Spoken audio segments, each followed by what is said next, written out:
KBS 1라디오 뉴스레터 K.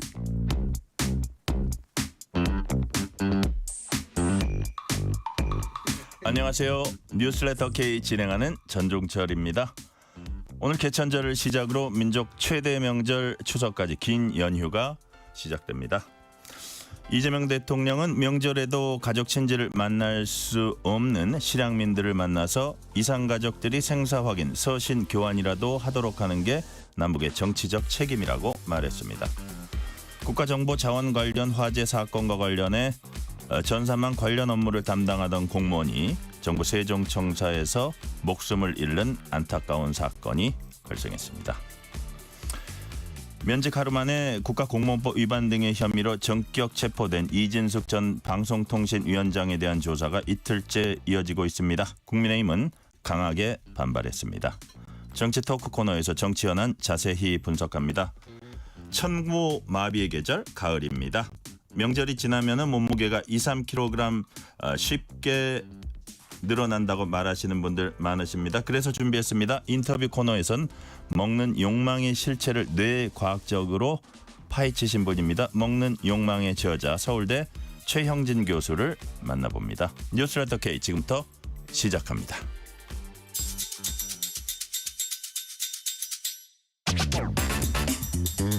뉴스레터 K 정치 토크입니다. 조기현 전 민주당 법률위 부위원장, 이충영 국민의힘 대변인 나오셨습니다. 어서 오세요. 안녕하십니까. 네, 안녕하세요.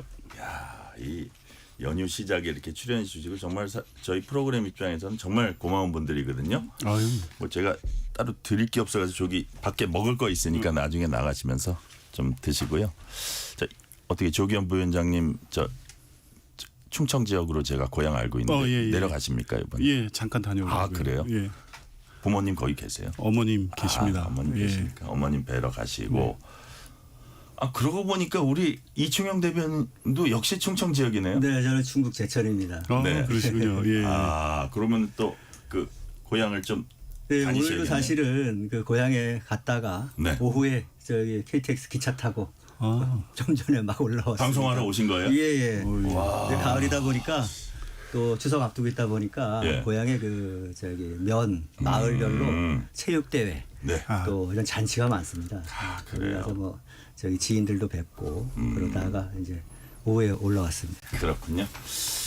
자, 아까 제가 오프닝 멘트에 잠깐 말씀드렸는데 안타까운 소식이 있었습니다. 참, 이거 뭐 저도 깜짝 놀랐는데 국가정보자원관리원 화재 관련 업무 담당해온 행정안전부 공무원이 정부 세종청사에서 숨졌습니다. 극단적 선택을 한 걸로 보이는데, 자, 뭐 여야가 뭐 싸우기도 하고 뭐 하고 있는데 앞으로 어쨌든 제대로 된 시스템을 갖추기 위해서 어떤 노력을 좀 해야 된다고 보세요, 조기현 부위원장님?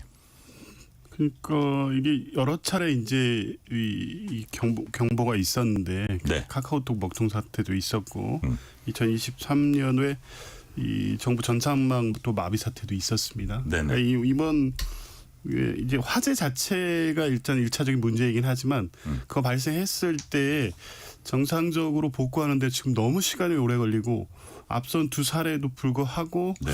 정부가 이런 시스템을 제대로 안 거쳐놨다는 게 확인이 된 거 아니겠습니까? 네. 그렇죠? 아직도 불편이 계속되고 있고 아직 복구율도 지금 낮고요. 일단 뭐 가장 시급한 것은 하루라도 빨리 완전 복구하는 일단은 것이 지금 사태를 정상화시키는 거다. 예, 그러니까 지금 이번 사태 파장을 보면 사실 국가 전체가 셧다운된 정도의 어떤 충격적 네네. 사건이기 때문에요. 네. 하나하나 면밀히 살펴봐야 될 것 같습니다. 그리고 이런 유사 사례가 발생했을 때 바로 복구될 수 있는 백업 시스템, 구동 시스템 갖추는 것도 대단히 중요하겠죠. 그러니까요. 제가 저번 때 어떤 패널한테 질문을 했는데 이게 정치인들이 이충영 대변인 예산을 짤 때 뭐가 표가 되지? 우리 지역구에 도로 하나 더 놔야지. 이러다 보니까 이런 필수적인 예산이 자기도 모르게 뒤로 밀리는 이게 그런 부분을 정치권이 좀 반성해야 되지 않나 이런 질문도 드렸는데 앞으로는 또 어떤 식으로 이런 시스템이 갖춰져야 된다고 보세요? 이게 사실은 첫 번째 사례는 아니지 않습니까? 민간 네네. 영역에 2022년도에 카카오톡도 있었고 또 2023년도에서는 이제 공공부문에서도 이런 일이 있었는데 한마디로 소 잃고 외양간을 잘 고쳐야 되는데 외양간 고치는 노력을 제대로 갖추지 못했다. 이런 네. 부분들이 가장 큰 부분들이고 거기에 말씀하신 대로 예산 문제라든지 시스템 구조적인 여러 가지 대비 문제 이런 부분들이 있어야 되고 최근에도 사실은 이런 문제와 관련해서 감사원에서 2년 3년 전부터 감사를 벌여왔고 네. 감사원 결과까지도 통보를 돼서 이거 빨리 백업 시스템이라든지 제2 대안의 클라우드를 제대로 해놓지 않으면 큰일이 일어날 수 있다라는 경고를 해줬는데도 불구하고 그게 불과 얼마 전이거든요. 네. 그런데도 불구하고 결국 사고를 막지 못했고 그 사고 이후에도 지금 여러 날이 얼마나 지났습니까? 근데 지금 복구율이 한 20% 남짓 정도밖에 되지 않는다는 거는 지금 뭐 처음에 금융 서비스부터 시작해가지고 공무원들의 업무 시스템 이런 부분들까지 너무나 국가 전체가 셧다운에 맞먹을 정도로 마비된 상태가 오래 가고 있고 이것이 결국은 국가 안보에 구멍이 생기는 그런 허점 그런 문제들까지 만약에 전시나 위급 시에 이런 일이 발생할 경우에 과연 어떻게 대처할 수 있을까 이런 부분들까지 감안한다면은 네. 지금이라도 큰 대책이 필요하다고 보겠습니다. 네.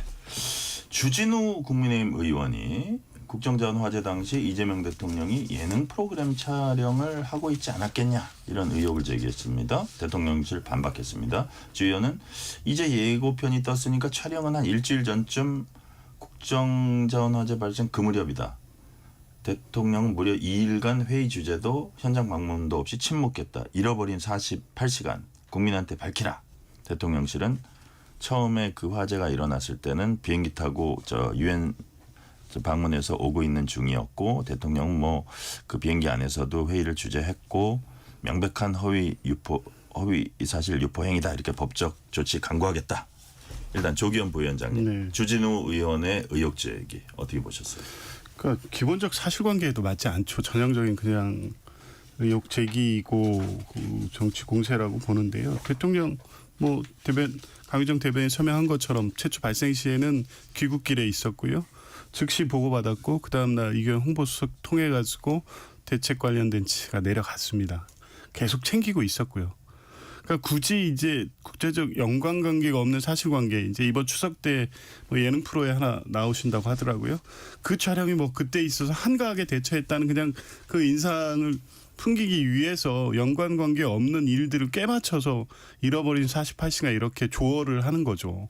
근데 이게 안 그래도 지금 국민들 여러 가지 불편을 겪고 있고 뭐 적어도 이런 사안에 있어서는 그래서 책임 공방도 하지 말자. 왜냐하면 전 정부부터 이어져서 현 정부까지 있는 사태고 화재 발생에 대해서 제대로 대처하지 못했던 현 정부의 책임에 대해서 대통령이 사과했고 전 정부 이후에 카카오 또 정부 전상한 마비 이후에 그 시스템 대비 안 됐던 것도 확인이 되고 그러면 여야가 빨리 복구시키고 다시는 이런 일 발생하지 않도록 하는데 힘을 모아도 부족할 판에 이건 대통령의 책임. 대통령 뭐 했냐. 그러니까 사실관계도 맞지 않은 내용을 가지고 이렇게 비판하는 게 명절 앞두고 국민들 저 분통만 터지게 하는 것 같습니다. 이런 의혹 제기는 좀 안 하셔야 될 것 같습니다. 네. 이충영 대변인님 어떻게 보셨습니까? 근데 이 근원은 사실은 박근혜 대통령 당시에 잃어버린 7시간과 관련한 민주당의 공세와 관련이 돼서 빗대서 주진우 의원이 얘기를 한 거 아니겠습니까? 그래서 방금 그 말씀하신 대로 대통령실에서 사실이 아니다 이런저런 그 일정이 있었다 이렇게 설명을 하셨고 좀 전에 그에 대해서 또 주진우 의원이 또 SNS에다가 반박 글을 올렸어요. 그래서 네. 사실은 대통령실의 해명을 강유정 대변인의 설명을 듣고도 보니 대통령실에서 그 사고가 일어난 화재 사고 당시 이후에 일어났던 것이 공식적인 일정이 딱 2개가 있었다. 첫째 하나가 27일 당일날 공지 문자를 보냈다는 것. 그리고 28일 날 내부 회의가 있었다는 것. 그것만이 확인이 됐고 사고 사흘째야 대통령이 공개적인 회의석상에 나타났다. 이런 내용으로 주진우 의원이 다시 또 반박 논평을 냈어요. 그래서 과연 그럼 이틀 동안에 그럼 대통령이 이와 같은 국가적인 재난 사태에 있어서 그 대전에 있는 분원에 있는 그 본원의 사고 현장을 방문했던가 아니면은 사고대책본부를 방문했다든지 어떤 지휘를 했는지 과연 어떤 지시를 했고 구체적으로 어떤 대책을 세웠는지 이런 부분에 대해서 좀 국민들이 보기에는 미흡한 게 아니냐 이런 차원에서 문제 제기가 있었고요. 네. 또 한 가지는 아까 말씀하셨지만은 그 예능 프로그램을 그 동안에 그 사고 이후에 예능 프로그램을 촬영하고 있었던 게 아니냐. 이런 문제점에 대해서도 이런 부분들에 대해서도 주진우 의원이 지적을 하고 있는 그런 부분들이라고 보겠습니다. 네. 주제를 바꿔봅니다. 어떻게 보면 가장 핫한 주제라고도 할 수 있는데 경찰이 어제 이진숙 전 방송통신위원장을 전격 체포했습니다. 이진숙 전 위원장 체포. 조기현 부위원장님. 네. 처음 들었을 때 좀 놀라지 않으셨어요? 이거 뭐지? 예. 그죠? 체포 영장 청구까지 될 거라고는 이렇게 생각 내용을 못했는데. 보니까 어떻습니까? 어떻게 평가하십니까? 그럴 만한 상황이었다고 한 경찰의 판단이 맞는 것 같습니다. 6번이나 출석 요구에 응하지 않았다고 하면 체포영장 청구밖에 방법이 없는 겁니다. 그리고 이게 이 경찰이 예를 들면 갑자기 이 이진숙 전 위원장의 자택 근처에 잠복하다가 긴급 체포로 잡은 게 아니에요. 경찰이 이 체포영장을 검찰에 신청했고 검찰이 법원에 청구했고 법원이 영장 발부 사유가 된다고 해서 발부가 된 겁니다. 매우 적법한 절차에 의해서 체포의 필요성이 있다고 인정된 사안입니다. 이런 따라야 되는 거예요. 그리고 그 내용을 쭉 보니 뭐 국가공무원법 위반이라든가 공직선거법 위반 관련돼서는 네. 이미 다 공개돼 있는 자료들로서 범죄 혐의는 다 특정이 되기 때문에 그러면 적극적으로 수사에 협조했다면 영장 발부 안 됐죠. 근데 6번이나 출석 요구를 하고 조율하는 과정에서 그것도 최초는 8월 12일에 출석 요구가 갔다고 하니까 벌써 그 뒤로 지금 2달 가까이 경과되고 있는데 단 한 번도 응하지 않았다고 하면 이런 피의자는 체포에다 수사하는 방법밖에 없는 겁니다. 어떤 피의자도 이 본인의 어떤 특수한 정치적 상황을 내세워서 나에 대한 탄압이다 이렇게 주장할 수는 없는 겁니다. 네. 이충영 대변인 6번 출석 요구했다고 하는데 좀 자세히 들여다보면 전혀 다르다 이런 얘기를 국민의힘에서 하는데 무슨 얘기입니까? 어제도 그 소식을 저도 갑자기 듣고 사실은 저는 개인적으로 소름이 끼쳤어요. 우리나라가 그 과거 독재 시절에 독재정부 시절에 공안 통치 국가로 돌아간 게 아닌가. 어느 날 갑자기 방통위원장이 취임한 지 작년에 이틀 만에 직무가 정지되고 탄핵되지 않았습니까? 그 후에 지금은 또 탄핵 하루 소추. 만에 예. 단 하루 만에 물러난 지 단 하루 만에 지금 수갑을 채워서 늦은 오후 시간에 그리고 또 남편과 집 앞에서 한가하게 산책을 하고 있는 도중에 체포를 수갑을 채워서 데리고 압송을 했다는 거 아닙니까? 그래서 이런 부분들에 대해서 과연 지금 그 유튜브에서 발언한 걸 가지고 이렇게 체포해서 인신 구금을 할 수 있는 사안인가라는 부분에는 근본적인 문제가 있고요. 아까 체포 사유 뭐 이런 부분들에 대해서 말씀하셨지만은 소환장을 6번이나 보냈다는데 그 소환장을 그 우편으로 전부 보냈어요. 대부분이. 그리고 그 중에 3번은 소환 날짜가 지난 뒤에 집에 도착을 했다는 거예요. 그리고 6번 보냈다는 게 황당한 것은 예를 들어서 12일 날 8월 20일 날 출두하라고 12일 날 보낸 다음에 20일 날 똑같은 날짜로 소환장을 그 앞두고 이틀 간격으로 14일, 16일, 18일 3번을 연속으로 보냅니다. 똑같은 날 출두하라는 소환장을 보내면서 이거는 소환장을 개수 채우기 장난하는 겁니까? 20일 날 오라고 해놓고 기한이 되기도 전에 기한이 지나지도 않았고 그걸 협의하고 있는 과정인데 똑같이 보내놓고 이거를 몇 번이나 보냈다. 소환장을 6번이나 보냈다. 이런 게 사실은 어불성설인 얘기죠. 이거는 그 언론 플레이하고 그 이진숙 위원장에 대한 수사 비협조를 만들어내고 위한 프레임에 불과한 거죠. 그리고 마지막 있었던 소환 일자도 27일이었죠. 네. 27일이었는데 그날이 어떤 날이었습니까? 필리버스터가 되고 있었고 방통위가 해체가 되고 그래서 그 마지막 모습을 보러 기관장의 자격으로서 이진숙 위원장이 방통위원장으로서 국회 본회의장에 직접 출석했던 날 아닙니까? 네. 그래서 그날 가서 국회에서 앉아 있었고 참석해 있었고 그리고 그래서 국회에 있는 날이라서 다시 변호인을 통해서 다시 출석 날짜를 조율하자고 하고 불출석 사유서까지 제출을 했어요. 불출석 사유서까지 제출해서 변호인과 출두 날짜를 조율하고 있는 과정인데 그것이 뭐 소환을 회피하고 하고 있던 게 아니라 서로 간에 변호인 측과 서로 접촉을 하고 조율하고 있던 과정이었던 것이죠. 그런데 정말 느닷없이 전격적으로 추석 연휴 시작되는 하루 앞두고 네. 집 앞에서 체포 작전을 벌인다. 국민들이 깜짝 놀랄 수밖에 없지 않겠습니까? 이 자체가 사실은 더불어민주당에 의해서 고발에 의해서 수사가 시작된 것이고 이게 어떻게 영장이 인신 구금의 영장이 발부를 했다는 것이 좀 고개가 갸우뚱해지는 그런 생각입니다. 어쨌든 조기현 부위원장님은 경찰이 연루됐고 검찰을 거쳐서 법원이 발부한 거니까 이거는 적법한 거다 이렇게 이제 말씀을 하셨는데 이제 우리 변호사니까 또 잘 아시니까 네. 예를 들어서 만약에 특별한 사유 없이 이제 불응한 걸로 이제 경찰 검찰은 그 간주를 한 거잖아요. 그래서 이제 이거 6번이나 됐다. 지금 그 6번에 대해서는 되게 이제 이견이 있는데 여하튼 뭐 6번 했는데도 안 해서 이럴 때 데리고 가서 수갑을 채워와서 체포를 해서 조사를 하고 집에 안 보내고 다시 경찰서에 저기 묶어두고 그다음에 수사하고 이게 일반적인 겁니까? 그럼요. 그래요? 예. 이 체포 영장에 의한 체포고요. 예. 소환에 불응하고 있었던 피의자에서 조사에 협조할 가능성이 없기 때문에 네. 당연히 수갑을 채워서 체포를 합니다. 그리고 체포로부터 48시간 내에 조사를 한 다음에 네. 구속영장을 청구할지 석방할지를 경찰이 판단하겠죠. 근데 이제 구속 조기현 적부심이 부위원장님 보시기에는 청구할 것 같아요. 청구했습니다. 했고 내일 청구했어요 이미 내일 구속영장을? 아니 체포 적부심 체포 적부심을 했고 이제 이진숙 쪽에서 이제 했고 내일 이제 심사를 하잖아요. 내일 심사 법원이. 구속 영장 청구 여부에 영장 청구는 48시간 이내 경찰이 이제 생각할 거 아닙니까? 그렇죠. 그죠? 예. 그거는 아직 그렇죠. 어떻게 될지 그거는 모르죠. 이제 어제 오늘 계속 이 조사를 하고 있기 때문에 네. 조사 과정에서 뭐 이제 협의 사실은 뭐 다 아는 거고 뭐 공개된 유튜브 영상이라든가 SNS 글이기 때문에 네. 그러면 이제 증거인멸 우려 부분인데 수사에서 이 문답하는 내용을 보고 충분히 구속의 필요성에 대한 소명이 가능하겠다. 그리고 네. 실제 필요하다는 판단이 되면 영장을 청구하는 거고요.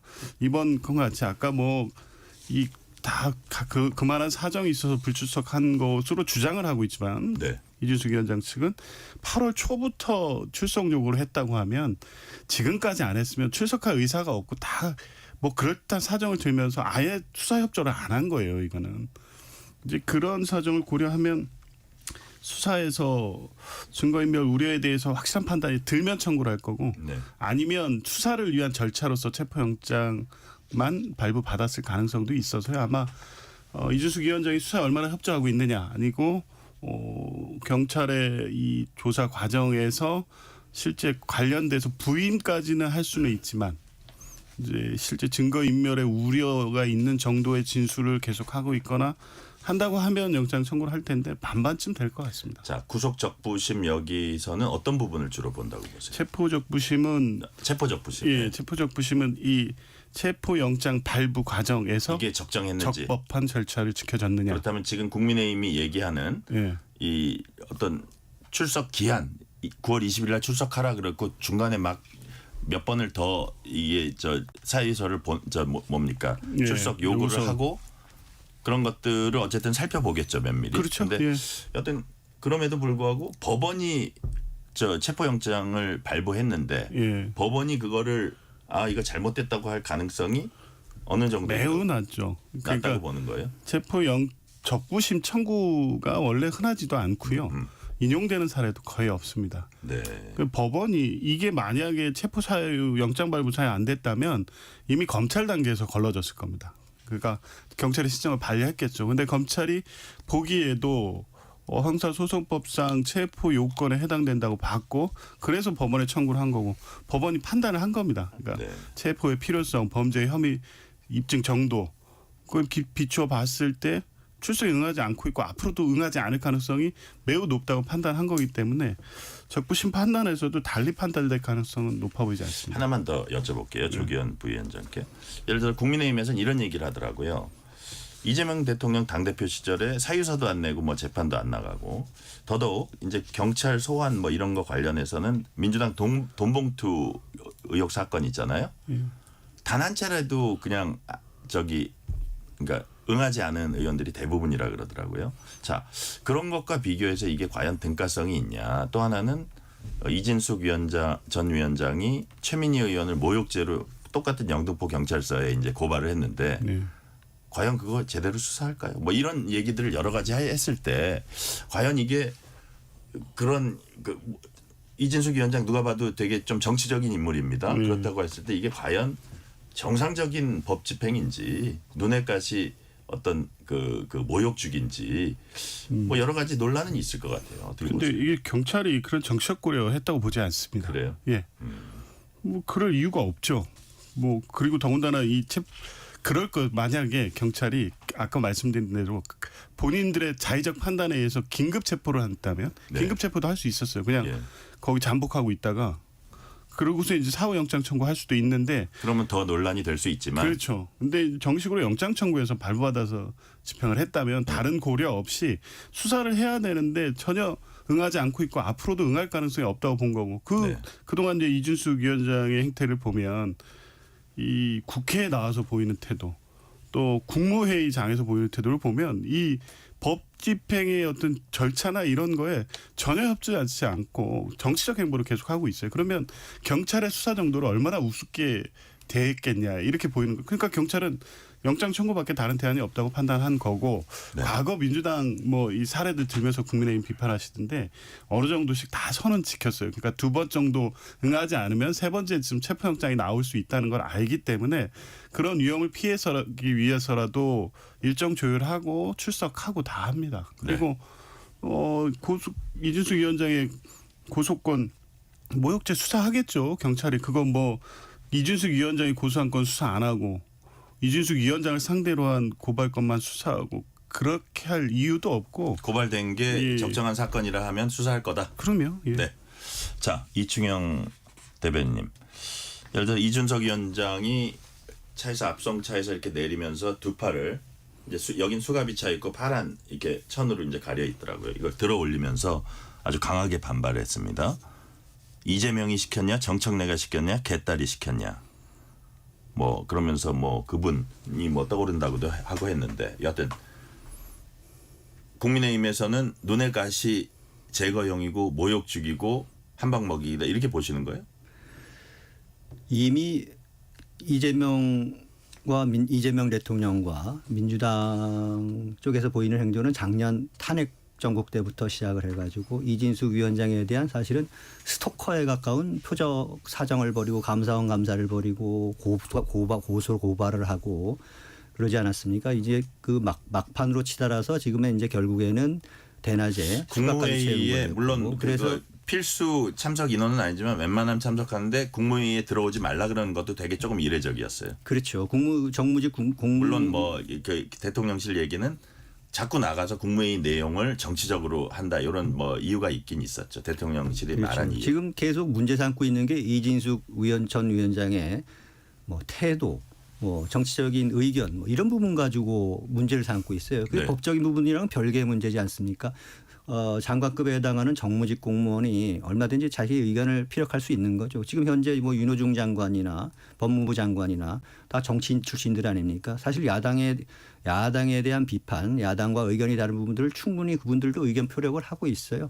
그래서 이렇게 인신구금을 할 경우에는 보통 아까 소환장 얘기는 제가 또 말씀드렸지만은 네. 그 증거인멸이나 또 도주 우려 이런 걸 따질 텐데 증거인멸을 따지자면은 이게 지금 경찰에서 문제 삼고 있는 게 유튜브 방송에서 정치적인 견해를 밝혔다는 거 이거 가지고 하고 있어요. 네네. 유튜브 방송이 그대로 남아 있는데 혐의가 그게 혐의라면은 그게 어떻게 증거인멸이 되겠습니까? 그렇기 때문에 이렇게 느닷없이 구속하는 거는 문제가 있는 것이고 그렇기 때문에 아까 뭐 구속적 부심 또는 또 구속영장 이런 부분에 대해서 계속 일관되게 유지될 거라시라고 말씀하셨지만은 저는 다른 가능성도 있다고 봅니다. 체포적 부심 결과도 지켜봐야 될 것 같고 네. 체포영장과 앞으로 48시간 뒤에 구속영장의 결과는 또 달라질 수 있는 것이고요. 그래서 이런 것들이 통상적인 정치인들 수사에서 있지 않았던 일들이 지금 벌어지고 있어요. 현 정부 들어서. 네네. 아까 지적됐지만 이재명 대표가 5개 재판 받으면서 그 소환에 6번을 불응을 했어요. 그렇게 집계가 됐단 말이에요. 비일비재했어요. 정치자금법 위반 사례에서도 마찬가지고. 네네. 그럴 경우에 이재명 대통령이 6번 소환되는 과정에 6번 소환에 응하지 않았을 경우에 체포된 적이 있었습니까? 수갑을 채운 적이 있었습니까?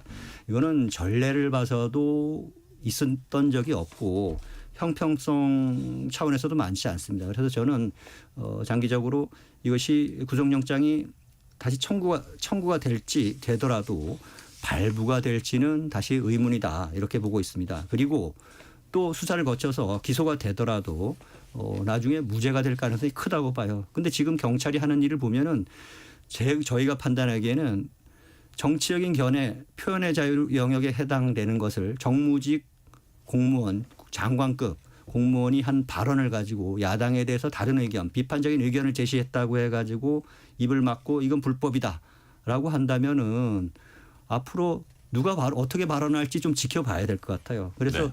경찰이 장기적으로 이게 무죄가 판결이 될 것을 예상하고도 몇 년이 걸릴지 모르는 이런 재판으로 끌고 가서 결국은 이진숙 위원장에 대해서 괴롭힘을 주는 이런 데로 지금 가고 있지 않나 그렇게 우려하고 있습니다. 제가 오늘 그 TV 영상을 보니까 이충영 대변인께 하나 아까 조기현 부위원장한테 질문 여러 개 했으니까 이충영 대변인한테도 질문 하나 더 드리면 막 영등포경찰서로 국민의힘 인사들이 많이 달려갔습니다. 장동혁 대표, 그다음에 나경원 의원, 수석 최고위원인 신동욱 의원, 조배숙 의원, 박성훈 의원, 그리고 MBC 기자 동료였던 김장겸 의원, 박용찬 영등포 당협위원장 뭐 이런 분들이 거기 뒤에 쭉 서가지고 장동혁 대표 이제 우리가 교통정보 듣고 녹취 듣겠지만 이 정도로 이 사안은 엄중하다고 보는 거예요, 국민의힘? 엄중하죠. 그리고 이건 인권과 민주주의에 대한 중대한 도전이라고 생각하고 있어요. 이진숙 전 위원장 개인에 대한 문제가 아니라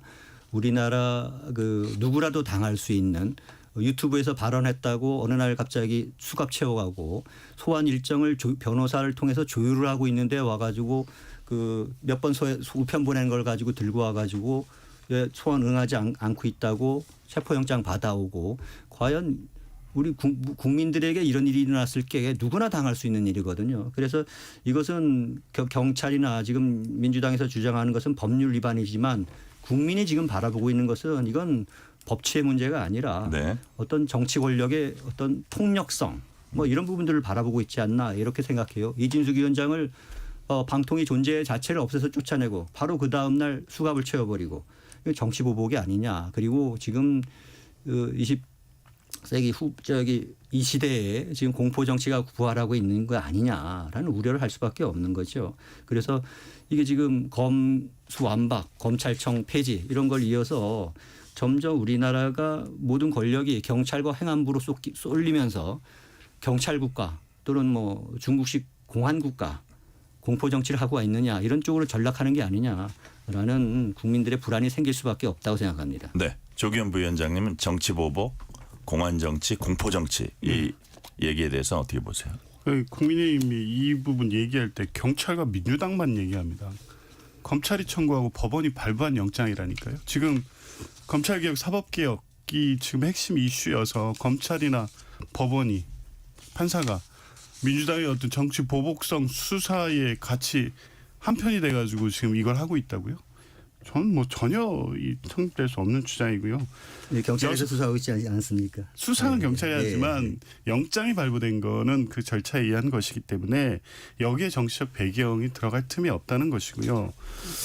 그리고 이 이진숙 위원장 같이 이 출석 요구 응하지 않으면 누구라도 체포영장 발부됩니다. 그냥 이준숙 위원장이기 때문에 발부된 체포영장이 아닌 거예요. 그러니까 누가 봐도 저도 딱 봤을 때 이거 너무 무리한 거 아니냐는 것이 첫 번째 보도를 봤을 때 내용인데 실제 경찰이 설명하는 내용을 듣고 2달 동안 이진숙 위원장이 경찰 수사를 얼마나 우습게 보고 대했는지가 이제 보여지는 거예요. 그러면 경찰로서는 체포영장 발부밖에 없었다는 것이고 우리 국민 어떤 국민도 범죄 혐의 사실과 관련돼서 경찰의 수사, 검찰의 수사도 마찬가지고 이런 태도로 보인다면 누구에게나 똑같은 법적응이 됐을 겁니다. 이진숙 위원장이기 때문에 됐다는 주장은 전혀 동의할 수 없습니다. 실시간 교통 상황 알아보겠습니다. 라디오 교통정보센터 공인혜 리포터 나와주세요. 네, 이 시각 교통정보입니다. 연휴 첫날인 오늘 가장 절정의 정체는 지나갔지만요. 귀성 차량들로 충청권 통과하시기는 아직은 버거운 편입니다. 경부선 부산 방향은 천안과 옥산 일대로 목포 쪽 서해안선도 서해대교와 당진, 동서천 일대 지나시기 평소보다 배의 시간이 걸리고 있는데요. 운전의 집중도를 위해선 장거리 운행 중 휴게소나 졸음 쉼터에서 잠시 쉬어가 주셔도 좋겠습니다. 먼저 강한 비가 내리고 있는 남북권 빗길 사고 구간부터 살펴 올라가면요. 호남선 천안 쪽 순천 2터널 부근 1차로와 남해선 순천 방향 광양 터널 부근 하위차로에서 반대 부산 방향도 진주 2터널 부근 2차로에서 각각 빗길에 발생한 승용차 단독 사고 수습 중입니다. 모두 길이 많이 굽어 있어서 반드시 감속하셔야겠습니다. 이 밖에 중앙선 부산 방향 제천 터널 부근과 군위, 가산에서 동명 동호 쪽으로 아직 긴 구간 정체 이어지는데요. 이 정체 구간 아닌 다부터널 1차로에서도 추돌 사고가 나 운행에 어려움을 더하고 있습니다. KBS 교통정보센터였습니다.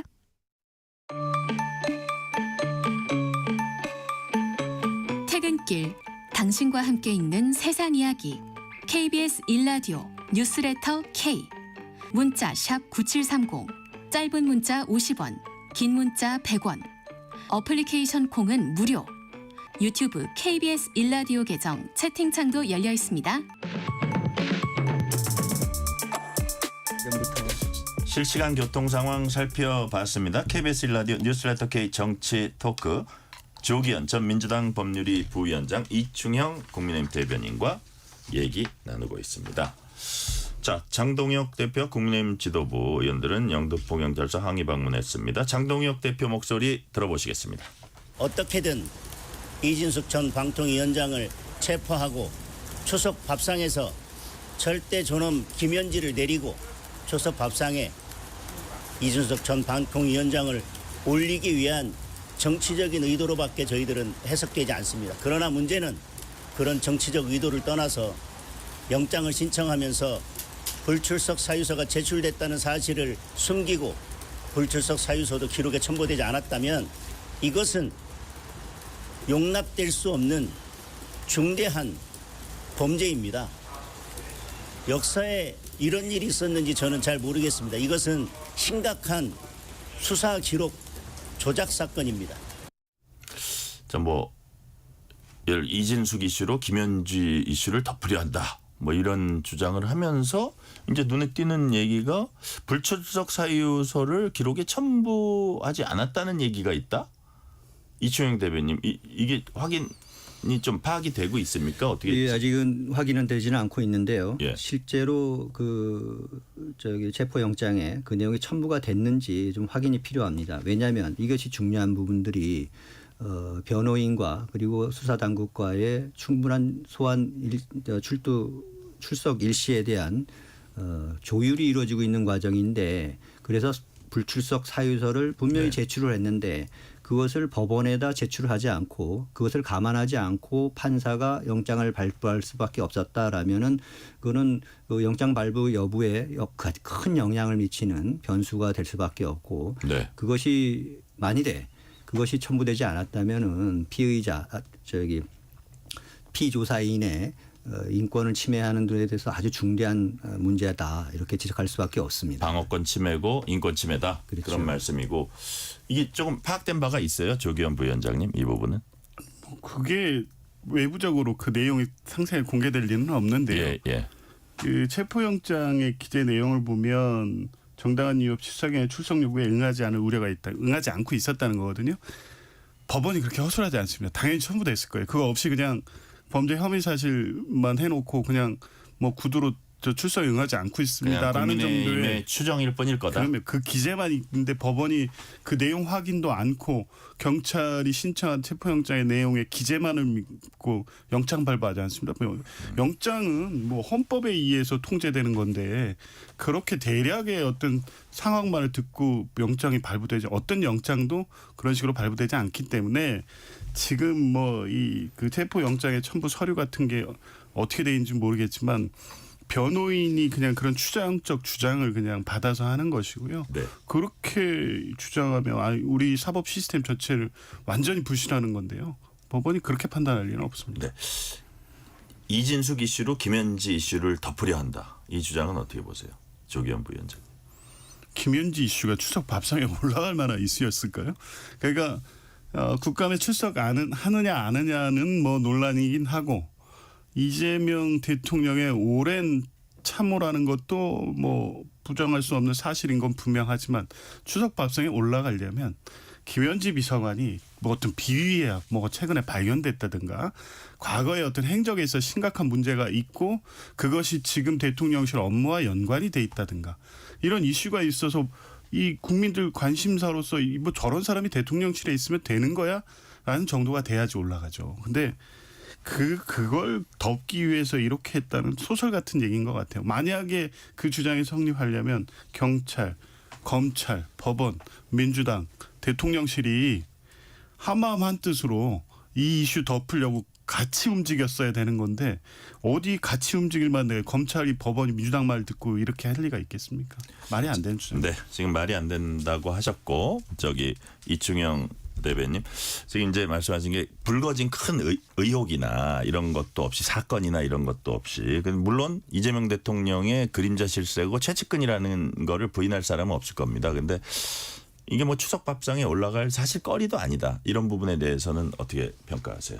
이충영 대변인. 민주당이나 대통령실에 참 이해가 안 되는 것이 그 김현지 비서관 지금 실장님이지만은 이분이 왜 이렇게 그 국감에 나오는 거를 그 알레르기 반응을 보내고 있는지 그래서 이 부분들에 대해서 그 국민적인 여론이 뜨거우니까 이런 부분에 대한 관심이 많으니까 추석 앞두고 이진숙에 대한 뭐 성동 격서 뭐 이런 것처럼 뭐 이 국민들의 눈을 돌리는 게 아니냐라는 뭐 의심을 할 수밖에 없는 부분들도 있죠 사실은.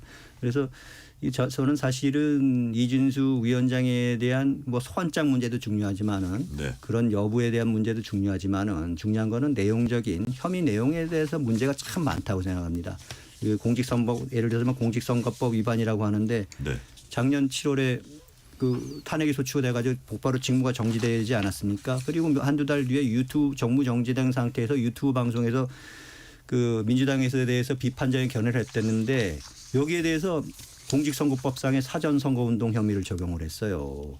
그래서 유튜브 방송에서 정치적인 견해를 발언한 것 그리고 그때 당시에는 비상계엄이나 그 조기 재선에 대한 뭐 말 한마디가 아무도 예측할 수가 없었던 시기였는데 그때 했던 발언들 그리고 유튜브에 썼던 발언들 이런 것이 어떻게 사전 선거 운동이 되겠습니까? 이거 말도 안 되는 혐의 내용인 거죠.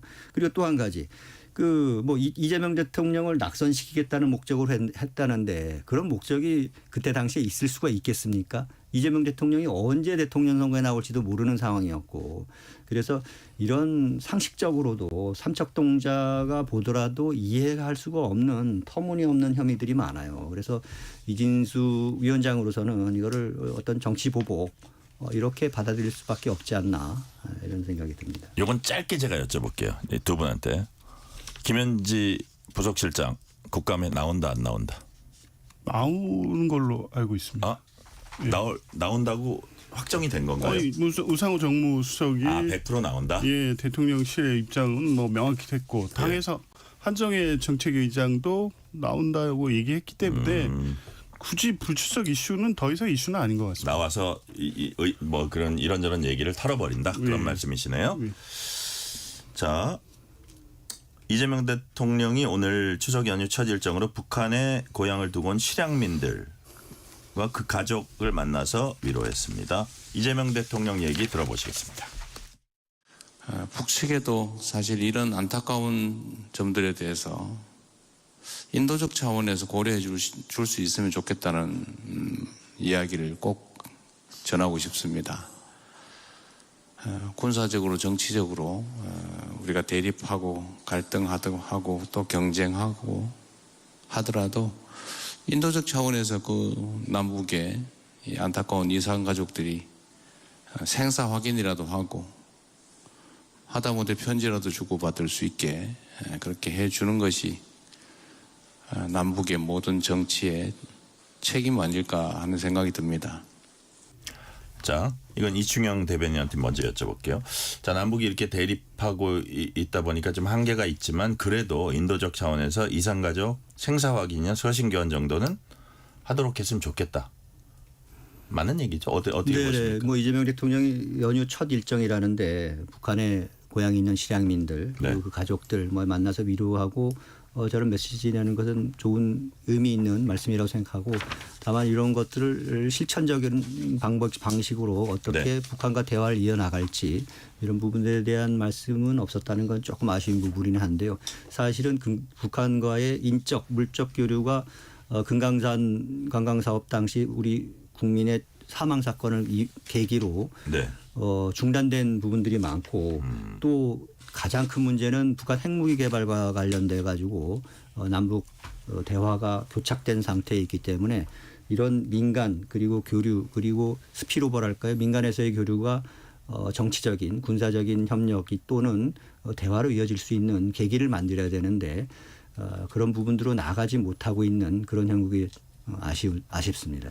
자, 조기현 부위원장님, 뭐 지금 막 한 발짝도 나가기 힘든 상황인데 기본적으로는 2018년, 2019년 북미 정상회담 할 때 그때하고 비교해 보면 북한이 어떤 핵무력이나 국제적인 어떤 역학관계에서 너무 큰 것 같아요. 그래가지고 이제 아예 우리는 더더욱 상대를 아예 안 하려 그러는 이런 부분이 있어서 그럼에도 불구하고 북한이 인도적인 차원에서 이거를 응할까요?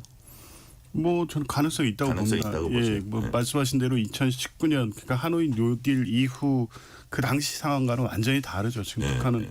러시아와 이 동맹 혈맹 관계를 만들었고 네. 최근엔 중국과 또 경제 매개로 협력 관계를 유지하면서 오히려 핵무장력 강화했고 외교 역량도 강화된 상태입니다. 그리고 우리 정부의 대화 요구를 전혀 뭐 응하지 않고는 있지만 에이펙을 기점으로 해서 북미 대화의 가능성이 점쳐지고 있고 그의 수반에서 남북 관계도 일정 정도의 훈풍이 불지 않을까라는 기대를 갖고 있고요. 그 네. 아마 시작은 결국에 인도적 교류이기 때문에 아마 여러 가지 가능성과 기회 이런 걸 고려한 일정이고 그런 대통령의 발언이었다고 봅니다. 네. 대통령 국정 지지도 조사 결과 잠깐 보고 갈게요. 엠브레인 퍼블릭, K-스탯 리서치, 코리아 리서치, 한국 리서치 4개사가 9월 29일부터 10월 1일까지 휴대전화 조사했더니 대통령 국정 운영 잘한다는 긍정평가 57%. 직전이 2주 전 조사보다 2%포인트 하락, 부정평가 응답 34%. 직전 2주 전보다 3%포인트 상승. 자, 이 의미는 조기현 부위원장님 뭐라고 네. 보십니까?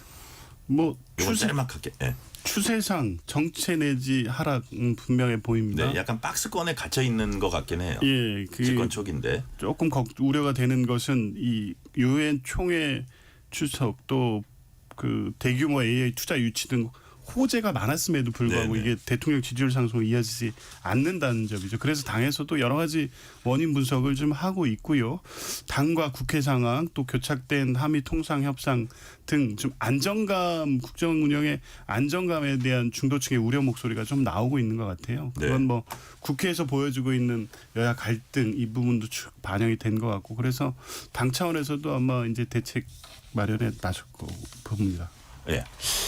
이충영 대변인님 어떻게 이 수치 혹은 지금 57%긴 하지만 어떤 조사는 또 뭐 낮은 것도 있고 조사 기관에 따라서 근데 어쨌든 큰 변화가 없이 유지되거나 조금 하락하거나 이런 부분 그리고 사실 이제 코스피 같은 게 사상 최고로 지금 오르고 있고 외교 그 다자 외교도 하고 뭐 정상 외교도 하고 다 하고 있습니다. 그래서 이런 부분은 어떤 의미로 평가하십니까? 일단 전체적인 여론조사 기관 뭐 4군데 5군데 이렇게 보면은 전체적인 추세적으로는 네.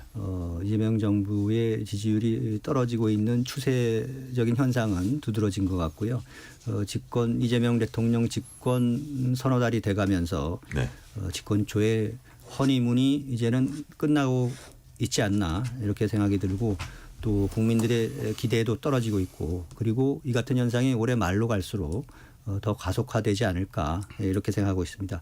특히 중도층 지지율에서 이재명 정부에 대한 지지도가 상당한 하락세 이런 부분들을 보이고 있는 여론조사 결과가 많고 그동안에 이재명 정부가 서너 달 사이에 오면서 실용주의를 내세우고 있었지만은 실제적으로는 정부 정책, 경제 정책이나 야당에 대한 태도 이런 부분들에 대해서 상당히 너무나 일방적인 폭주를 해오고 있고 특히 사법부 조희대 대법원장을 내쫓으려고 지금 수단과 방법을 가리지고 있지 않습니까? 그래서 사법부에 대한 청문회라든지 공세를 이어가고 있는데 이런 부분들 그리고 관세 협상 문제 이런 부분들에 대해서 여론의 반응이 달갑게 여기지 않는 그런 부분들이 있다고 생각합니다. 네. 네네. 자, 이충영 대변인이 지금 말씀하신 요 부분을 조기현 부위원장님 그 찐명이라고 불리는 김영진 의원이 자주 요즘 좀 발언을 하시더라고요. 그러면서 이게 이재명 대통령의 국정 지지도와 정당 지지율에 반영된다. 뭐냐면 어떤 그 강성 지지층의 의견이 당에 많이 반영이 되는데 그게 이제 제일 보여지는 게 이른바 추미애 법사위다. 그래서 쉽게 말해서 그 추미애 법사위는 당 일각에서 또 이런 얘기도 나오나 봐요. 추미애 법사위는 대통령 지지율 하락을 스스로 좀 고민을 해봐야 되는 거 아니냐 이런 지적도 나오는데 좀 뭐 타당한 지적이라고 보세요. 어떻게 보세요? 예, 어느 정도 그렇게 볼 수밖에 없죠. 왜냐하면 말씀한 대로 뭐 코스피 지수도 그렇고 유엔 총회의 외교적 성과도 그렇고 네. 대통령의 국정운영 행보에 있어서는 상승 요인이 많았음에도 불구하고 네. 정체 내지 하락했다고 하면 뭐 종합적인 문제가 있어야 되는데 국회 상황이 어느 정도 반영됐다고 볼 수 있는 것이고 법사위 중심의 강경 개혁 드라이브에 대한 내부 성찰 우려 목소리도 한편에 분명히 있거든요. 네네. 그래서 이걸 같이 살펴보자는 취지인 거죠. 그냥 다른 목소리를 내겠다 이런 것이라기보다는 그런 부분까지 고려하면서 추미애 위원장이나 정청래 대표 네. 당이 좀 그런 상황을 고려해야 된다는 뭐 목소리이고 이게 당의 건강성을 보여주는 거라고 봅니다. 근데 어쨌든 김영진 의원 이런 얘기를 용감하게 하는데 나름 좀 곤혹스러운 면도 있다는 얘기를 제가 들었는데 이번에 국민의힘 대변인 나오셨으니까 이충현 대변인께 하나 여쭤볼게요. 국민의힘 지지율이 좀 만약에 뭐 이렇게 뭐 정부 여당이 폭주한다 이랬으면 반사이익이라도 있어야 되는데 여기 보니까 22% 국민의힘 지지율도 계속 정체를 겪고 있는데 그 이유는 뭐라고 보시는지 이걸 좀 반전시키려면 어떤 계기가 있어야 된다고 보세요? 무엇보다 가장 큰 요인은 네. 그 지난해 탄핵 정국 이후에 시작된 그 여당의 프레임, 내란몰이 이런 부분들에 대해서 대처하지 못한 부분들이 많았고 지금 현재 이재명 대통령 집권 이후에는 그 국민의힘이 그 야당성이라는 네. 그 정체성을 제대로 확립하는데 좀 어려움이 있지 않았나. 다만 이제 새로운 지도부가 들어선 이후에는 이런 걸 어떻게 반등시켜야 될 거냐 이런 부분에 대한 고민이 많고 그래서 대여 투쟁 그리고 그 장외와 제도권 내에서의 투쟁과 제도권 바깥에서의 투쟁 이런 걸 병행하는 투트랙 전략을 내세우고 있고 그래서 민주당 정부의 입법 독재, 입법 폭주, 또 도덕적인 문제, 사법적인 리스크 이런 부분들에 대해서도 강조를 하지만 어떤 이런 부분들이 국민들에게 실제적으로 어떤 피해가 갈 것인가라는 네네. 부분들에 대해서 많이 부각하는데 좀 중점을 두어야 되지 않나 이런 생각이 들고 특히 지금 부동산 문제라든지 네. 물가 문제라든지 여러 가지 민생 현안 문제들이 어려운 부분들이 많지 않습니까? 이런 부분들에 대해서 중도층들에게 국민의힘이 어떤 수권 정당으로서 정책적인 대안들, 구체적인 실천적인 대안들을 제시함으로써 어떤 지지율에 좀 반등할 수 있는 그런 계기를 마련하지 않을까 생각하고 있습니다. 자, 얘기를 나누다 보니까 어느덧 한 1분 반도 채 안 남았는데 제가 질문 드리면 짤막하게 한 30초씩 말씀해 주시면 되겠는데요. 자, 연휴 첫날인 오늘 여러 얘기 나눴습니다. 자, 이제 추석 되면 고향에 가서 이제 가족 친지들 만나실 텐데 이번 결과적으로 추석 민심은 어떤 추석 밥상에는 어떤 얘기들이 그 가장 중점적으로 올라갈지 어떤데 가장 관심이 모아질 거라고 보시는지 먼저 조기현 부위원장님. 저는 뭐 최근에 막 이슈되고 있는 정치 뭐 이런 걸 가지고 말씀하실 것 같지는 않고요. 그래요? 작년 12월 3일부터 지금까지의 우리 이 대한민국의 어떤 상황 이런 것들을 종합적으로 보면서 이제 한국이 정상으로 돌아왔고 그래서 안정돼 가고 있고 경제도 안정이 되고 그런데 네. 이제 민생 뭐 지금 요새 물가도 그렇고 걱정되는 것들이 많기 때문에 네. 정치는 안정이 됐고 새 정부가 들어서서 여러 가지 긍정적 신호들이 있지만 민생 부분을 어떻게 잘 살릴 것이냐 여당 야당 국회 정부 이런 부분을 좀 잘해달라 이런 요구로 집약되지 않을까 싶습니다. 네.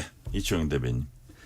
저도 오늘 뭐 지역에 고향에 다녀와서 많은 분들 지인들한테 말씀드렸습니다마는 추석 밥상의 가장 큰 이슈는 현안은 아무래도 이진숙 전 위원장 체포 이슈가 되지 않을까 싶습니다. 이 부분들을 과연 어떻게 바라봐야 될 것이냐라는 부분들에 대해서 국민들이 가족들과 지인들과 대화를 나눌 수밖에 없고 이런 것들이 지금 그 민주당 정부 지금 집권 100여일 이후에 지금 지나온 과정을 돌이켜보면 결국은 문재인 정부 때의 시즌2로 돌아가는 게 아니냐라는 부분들에 대해서 국민들이 많이 우려를 하고 있기 때문에 네.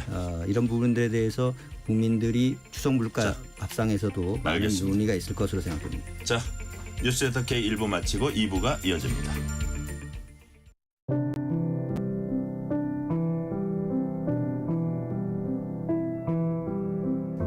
KBS 라디오 연중기획 희망충전 대한민국 658번째 이야기. 안녕하세요. 아나운서 유지원입니다. 한살배기 은규는 오늘도 아빠 엄마 곁을 맴돌다 잠이 들었습니다. 잠든 아이의 얼굴을 바라보는 평범한 하루. 하지만 은규의 부모님에겐 그 하루가 어렵기만 한데요. 아빠는 당뇨 합병증으로 시력을 잃었고 엄마 역시 고등학교 때부터 앞이 보이지 않았습니다. 두 분 모두 시각장애인이기에 돌봄 선생님의 도움 없인 단 1분 1초도 아이 곁을 지키기 어려운 상황. 은규가 사는 집 상태도 열악합니다. 낡고 오래된 흙집은 곰팡이가 벽과 바닥을 덮었고 갈라진 벽 틈 사이로 지붕마저 내려앉고 있어 위험하기만 한데요. 하루하루 불안한 마음으로 살고 있는 은규네 가족. 작고 어린 은규가 안전하고 건강한 환경에서 자랄 수 있도록 여러분의 마음과 사랑을 보내주세요. 여러분의 따뜻한 손길이 희망의 빛이 됩니다. ARS 060-700-1580 060-700-1580 한 통화 3,000원으로 희망을 선물해 주세요. KBS 라디오 연중기획 희망충전 대한민국은 초록우산 어린이재단, 인탑스 주식회사, 그리고 청취자 여러분과 함께합니다. ARS 060-700-1580 한 통화 3,000원입니다.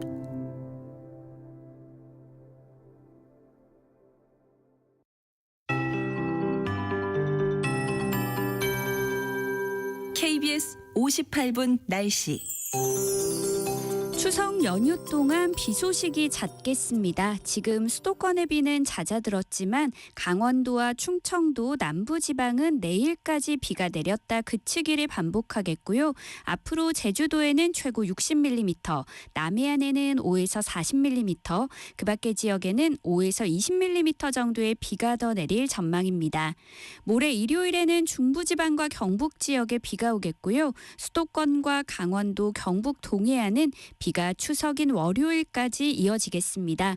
때문에 추석 당일 중부지방은 달맞이가 힘들 전망이고 남부지방은 구름 사이로 보름달을 볼 수 있을 것으로 예상됩니다. 이후 화요일에도 중부지방에 또 비 소식이 있어서 귀성길과 귀경길 모두 빗길을 주의하셔야겠습니다. 오늘은 종일 서늘하게 느껴진 곳이 많았는데요. 내일은 오늘보다 기온이 오르겠습니다. 낮에 서울 26도, 광주 27도, 대구 28도 등으로 낮에는 덥겠고요. 아침 저녁은 선선해서 큰 일교차를 주의하셔야겠습니다. 강원 산지에는 모레까지 안개가 짙게 끼겠고 내일 아침에는 남부 내륙을 중심으로 짙은 안개가 예상돼 교통안전에 주의하셔야겠습니다. 현재 서울의 기온은 21.9도, 습도는 72%입니다. 송소진입니다.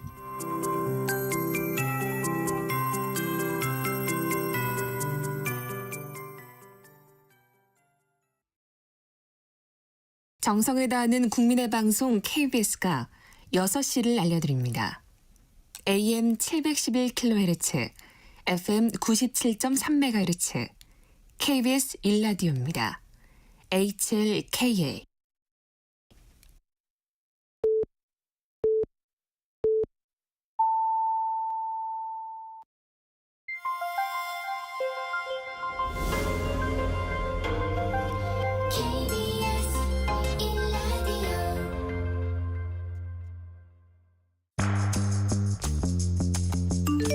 여러분은 지금 퇴근길 시사편지 한 장, KBS 1라디오 뉴스레터 K를 듣고 계십니다.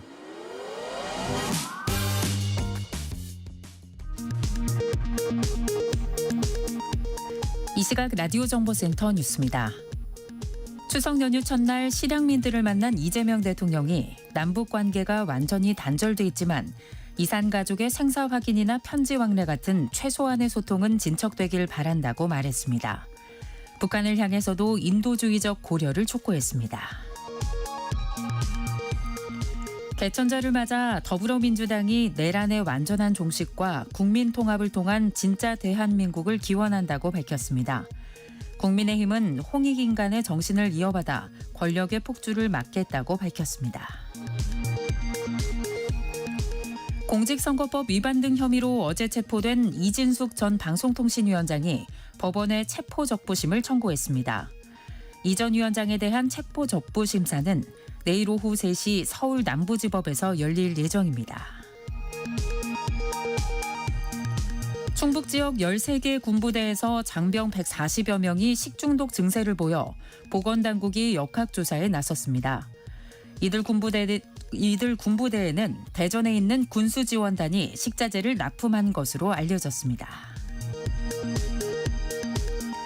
미국 트럼프 행정부가 당초 1일부터 시행하겠다고 했던 수입의약품 100% 관세 부과를 다국적 제약회사들과 협상을 진행 중인 상황에서 미루기로 했다고 미국 정치 전문 매체 폴리티코가 보도했습니다.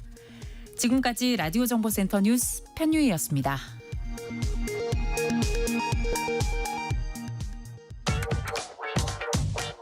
뉴스의 진수를 보여주는 인터뷰. 뉴진수. 추석 연휴 가족과 즐거운 시간 보낼 때 빠지지 않는 게 명절 음식입니다. 근데 먹고 싶다는 충동은 단순히 줄인 배를 채우는 것과는 다르다고 합니다. 오늘은 과연 인간이 건강을 위해서 먹는 욕망을 억제할 수 있는지 등을 탐구한 책 먹는 욕망의 저자 서울대 의과대학의 최형진 교수와 얘기 나눠봅니다. 지금 전화 연결돼 있습니다. 최형진 교수님 안녕하세요. 안녕하세요. 최형진입니다. 와, 이 연휴에 진짜 귀한 시간 내주셨어요. 감사드립니다.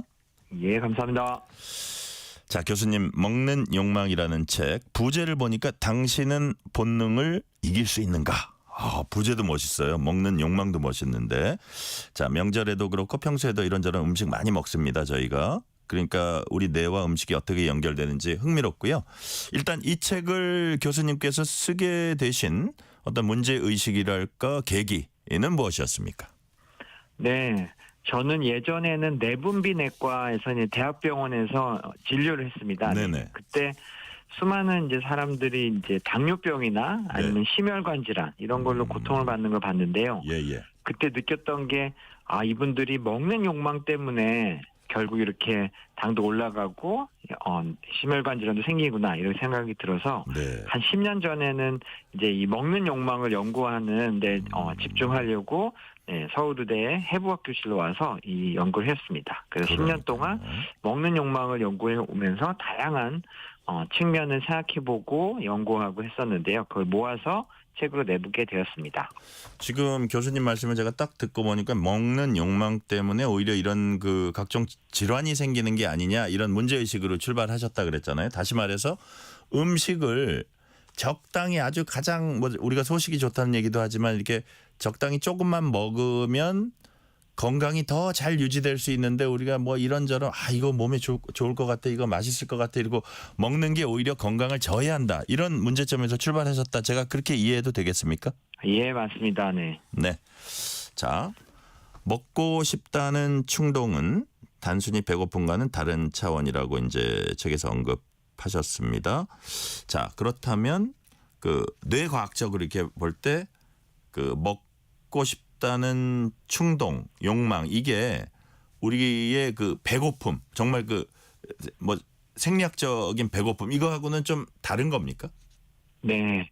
그러니까 먹는 욕망은 우리를 지금까지 살아있게 만든 그리고 네. 수억 년 동안 우리를 이끌어온 좋은 힘이죠. 네. 그런데 아까 얘기하신 대로 배고픔. 이제 배고픔은 잘 생각해 보면 에너지가 부족할 때 그 부족한 걸 느끼는 그런 느낌이거든요. 내가 에너지가 필요하다, 배고프다. 예. 근데 현대인들을 잘 생각해 보면은 배고플 때 먹는 경우도 종종 있지만 배가 불렀는데도 네. 혹은 전혀 배고픔이 없는데도 그냥 뭐 회의를 하다가 아니면 대화를 하다가 아니면 뭐 TV를 보면서 배고픔이 전혀 없는데도 맛있어서 먹는 욕망으로 먹는 경우가 더 많은 것 같습니다. 이제는.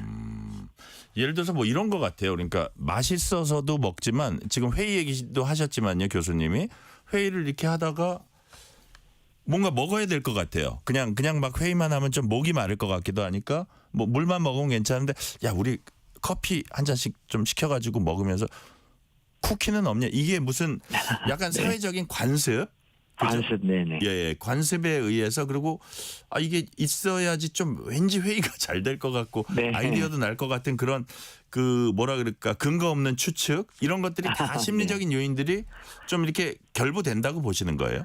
네, 정확합니다. 그러니까 맛있고 아주 쾌락적에서 먹는 경우도 많지만 말씀하신 대로 영화관에 가면 왠지 팝콘을 먹어야 될 것 같은데 예. 사실 팝콘을 평소에 좋아하시지 않는 분들도 그렇죠. 습관적으로 영화 볼 때 팝콘을 조금 먹는 것도 아니고 아주 많이 먹는 경우도 있고요. 거기다 옆에다 말씀하신- 콜라까지 커다란 거 갖다 네. 놓고요.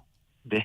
그러니까. 그렇게 이제 습관화되거나 그런 것도 있고 아니면 회의 때 약간 초조해질 때 아니면 무슨 보고서나 예. 이런 걸 기획서 쓸 때 왠지 초조하거나 좀 걱정이 될 때 네. 뭐 이럴 때도 그 초조한 마음을 달래기 위해서 뭔가 땅콩이든지 뭘 놓고 과자를 놓고 이제 먹으면서 네. 이제 그 기분을 달래면서 한다든지 아니면 외로울 때도 먹기도 하고요. 그 참 먹는 게 우리 배고픔 말고도 수많은 경우에 이제 우리 마음을 달래주거나 아니면 습관이 돼서 아주 많이 먹게 되는 것 같습니다. 거기서 조금 더 나가면 이런 사례도 있는 것 같아요. 예를 들어서 회사에서 막 속상한 일이 있었어요. 보니까 부서원들끼리 혹은 뭐 상사와 다퉜습니다. 그래가지고 나와서 그거를 나 이런 일이 있었는데 회사 동료하고 이제 의논을 해요. 그래서 야, 내 오늘 좀 이런 일이 있었는데 이거 너 어떻게 보냐 하는데 그걸 그냥 어디 공원 벤치에 앉아서 해도 되는데 술집으로 갑니다. 네. 그 맥주집으로 가거나 그런 것들도 비슷한 우리가 사회생활을 하면서 생기는 어떤 그 심리적인 구조의 한 부분이 아닌가 싶은 생각도 듭니다. 예. 그러니까 충분히 저녁을 잘 드시고 나서 네. 하나도 더 에너지가 필요 없는데 그대로 주무셔도 되는데 말씀하신 대로 회사 동료와 그런 스트레스나 어떤 네. 갈등을 나눌 때 술과 함께 또 그 안주들을 먹는 거는 다 우리가 필요해서 배고파서 먹는 게 아니죠. 네. 그러니까요. 자, 그리고 이제 우리가 특정 음식 떠올리기만 해도 행복감이나 위안을 느끼는 경우도 있습니다. 이게 순기능도 분명히 있을 거예요. 우리가 뭐 이런저런 그 심리적인 요인으로 먹는다. 이게 많이 먹게 되니까 나쁜 측면이 더 많긴 하겠지만 좋은 냄새 또 조리하는 소리 튀김 소리만 들어도 침도 돌고 약간 먹은 것 같기도 하고 이거는 뇌과학적으로 보면 왜 그런 겁니까? 예, 맞습니다. 좋은 기능들도 많이 있죠. 이제 명절에 이제 다들 이제 반가운 분들 만나서 네. 늘 갈비찜을 먹는다든지 그렇죠. 뭐 이런 생각을 하면 참 1년에 제일 행복하고 편안한 순간일 수도 있고요. 그렇죠? 그래서 음식이라는 게 이제 에너지가 필요해서가 아니라 그 이상의 이제 좋은 역할들도 많이 있어서 사회적 관계, 편안함, 따뜻함, 행복 다양한 거를 이루고 있는 것 같습니다. 그래요. 문제는 조금만 먹으면 되는데 많은 경우에 분명히 배가 부르고 힘든데도 꾸역꾸역 더 많이 이제 먹게 되는 경우가 생각보다 많이 있는 것 같습니다. 그러니까요. 약간 긍정적인 얘기 질문 하나 더 드려보면 우리가 이제 먹는 욕망에서 강조하신 부분 중에 하나가 기억과 음식의 연결 이런 부분도 있는데 자 우리가 어린 시절에 엄마가 많이 해줬던 음식 그게 뭐 어떻게 보면 그 옛날이기 때문에 뭐 대단한 막 그런 화려한 음식은 아니지만 그게 기억이 나고 그거를 나이 들어서도 계속 먹게 되고 이런 경우가 많거든요. 그런 거는 왜 어떤 요인이라고 보십니까? 네, 뭐 소울푸드라고도 하죠, 그렇죠. 네. 그래서 모든 사람이 혹은 모든 동물이 이제 어렸을 때 네. 새로 태어난 환경에 이제 배워야 됩니다. 네. 배우면서 어떤 것이 이제 좋은 일이고 어떤 게 나쁜 일이고 어렸을 때 이제 가장 편안하고 행복한 일들 어떤 분은 뭐 아빠가 치킨을 사왔을 때 가족이 제일 행복했을 수도 있고 네. 뭐 케이크로 파티를 했을 때 행복할 수도 있고 탕수육일 수도 있고 그렇잖아요. 그렇죠. 어렸을 그래서, 때 엄마가 너 외식하자 뭐 먹을래 그러면 짜장면 뭐 이러기도 하고요. 네. 네. 그러니까 그런 게 그 인생의 그 희노애락 중에 아주 큰 기쁨을 이루는 것 중에 하나일 수도 있어서 네. 그건 긍정적인 면도 많이 있다고 생각합니다. 인생에 인생 힘든 일도 많지만 적어도 그 엄마 생각이 나는 그 중국집에서 뭐 그 짜장면을 먹을 때는 다시 좀 힘이 난다든지 그러니까요. 그래서 예, 좋은 일도 많이 있습니다. 네. 자, 그럼 지금부터는 과연 인간이 먹는 욕망을 이겨낼 수 있을지를 이제 집중적으로 여쭤보겠습니다. 단도직입적으로 우리 최 교수님께 여쭤볼게요. 먹는 욕망, 인간의 의지로 극복할 수 있다, 없다? 있습니까? 있다고 생각합니다. 네. 어떤 의미에서 그렇습니까? 네. 그러니까 쉽게 이길 수는 없죠. 우리 인생의 수많은 나쁜 버릇들, 뭐 담배 끊는 것도 어떻게 보면 되게 어렵죠. 불가능한 사람도 있지만 네. 끊는 사람도 있잖아요. 그러니까 네. 그래서 이게 쉬운 일은 아닌 건 분명한데 하지만 정확히 알고 현명하게 자기 자신을 알아내서 대응을 한다면 담배를 끊는 것처럼 이 먹는 욕망도 우리가 이겨낼 수가 있습니다. 그러니까 담배를 끊을 때도 그냥 아무 계획이나 방식 없이 그냥 끊으면 대부분 실패를 하지만 네. 자기가 언제 어떻게 피고 뭐 이런 걸 알고 그걸 약간 계획적으로 구조적으로 어느 친구가 어떻게 만나는지 이런 걸 잘 조정을 하면 훨씬 쉽게 끊을 수가 있거든요. 네. 그것처럼 먹는 욕망 극복도 그냥 무조건 의지로 참는 게 아니라 좀 더 스마트하게 자기 네. 자신을 알아가면서 하면은 그래도 훨씬 더 잘 조절할 수 있다고 생각합니다. 저희 회사 선배 중에요. 퇴직하신 분인데 이런 분이 있었어요. 이 담배를 무조건 끊을 옛날에는 진짜 실내에서 담배 피던 시절이 있었거든요. 제가 입사 초기나 이럴 때는. 근데 그게 이제 실외로 나갔고 이제 담배 금연 운동이 많이 확산됐는데 담배를 그 옛날에 끊어야 된다 그러면서 보건복지부에서 담배로 인해서 폐가 망가진 그 포스터가 있어요. 그거를 네. 사무실 벽마다 붙이고 다니던 선배가 있었는데 그런 것들이 효과가 없진 않았던 것 같아요. 예를 들어서 그렇죠. 약간의 네. 충격요법 그런 네네. 것도 있는데 지금 교수님께서 나쁜 버릇 같은 거 담배 같은 거 잘 못 끊고 그러기 때문에 우리가 정확히 알고 현명하게 요거를 자기가 잘 이렇게 세심하게 방법이나 뭐 인식을 해가지고 그거를 그 폭식이나 이런 것도 좀 멀리해야 된다 이런 지금 표현을 쓰셨잖아요. 그래서 네네. 그렇다면 제가 아까 그 담배를 끊을 때 복지부 포스터 얘기도 했지만 구체적으로 그 어떤 방법, 어떤 생각으로 우리가 먹는 욕망을 다스리고 가급적이면 우리가 소식이라는 표현을 하긴 하는데 좀 생존에 그 기본적으로 필요한 욕망 위주로 해결을 해 나가면서 좀 플러스 알파로 먹는 거는 최소화시키자 뭐 이런 차원 같거든요. 네. 네. 근데 이게 어떻게 그냥 방법을 구체적으로 아까는 이제 그 정확히 알고 현명하게 이해하고 이렇게 대처해야 된다고 하셨는데 그걸 좀 또 구체적으로 좀 사람들이 알아듣기 쉽게 얘기하면 어떤 게 있을까요? 네, 이게 담배보다 훨씬 어려운 이유 중에 하나는 네. 누구나 훨씬 쉽게 합리화를 합니다. 그러니까 담배가 나쁘고 폐암이라는 거는 옛날엔 몰랐지만 이제 다 알아가지고 명백하죠. 인정을 하죠. 예, 담배 예. 명백히 나쁘고 난 끊어야 된다 하는데 만약 뭐 짜장면이다 아니면 네. 뭐 초콜릿 케이크이다 이러면 예. 꼭 끊어야 하나? 아니 꼭 줄여야 하나? 아니 근데 내 인생에 뭐 도움이 되는 게 아닌가? 이걸 써야 내가 일을 더 잘하지 않나?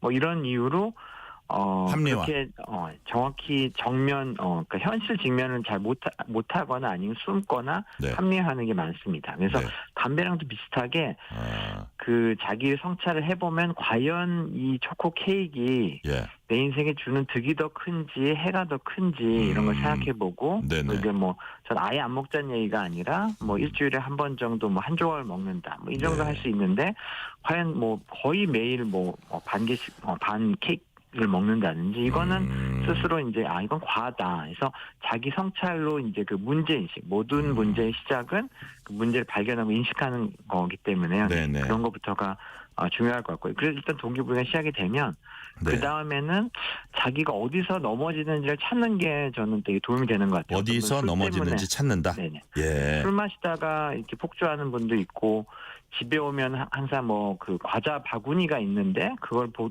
때마다 넘어지는 분도 있고 뭐 네네 그런 것처럼.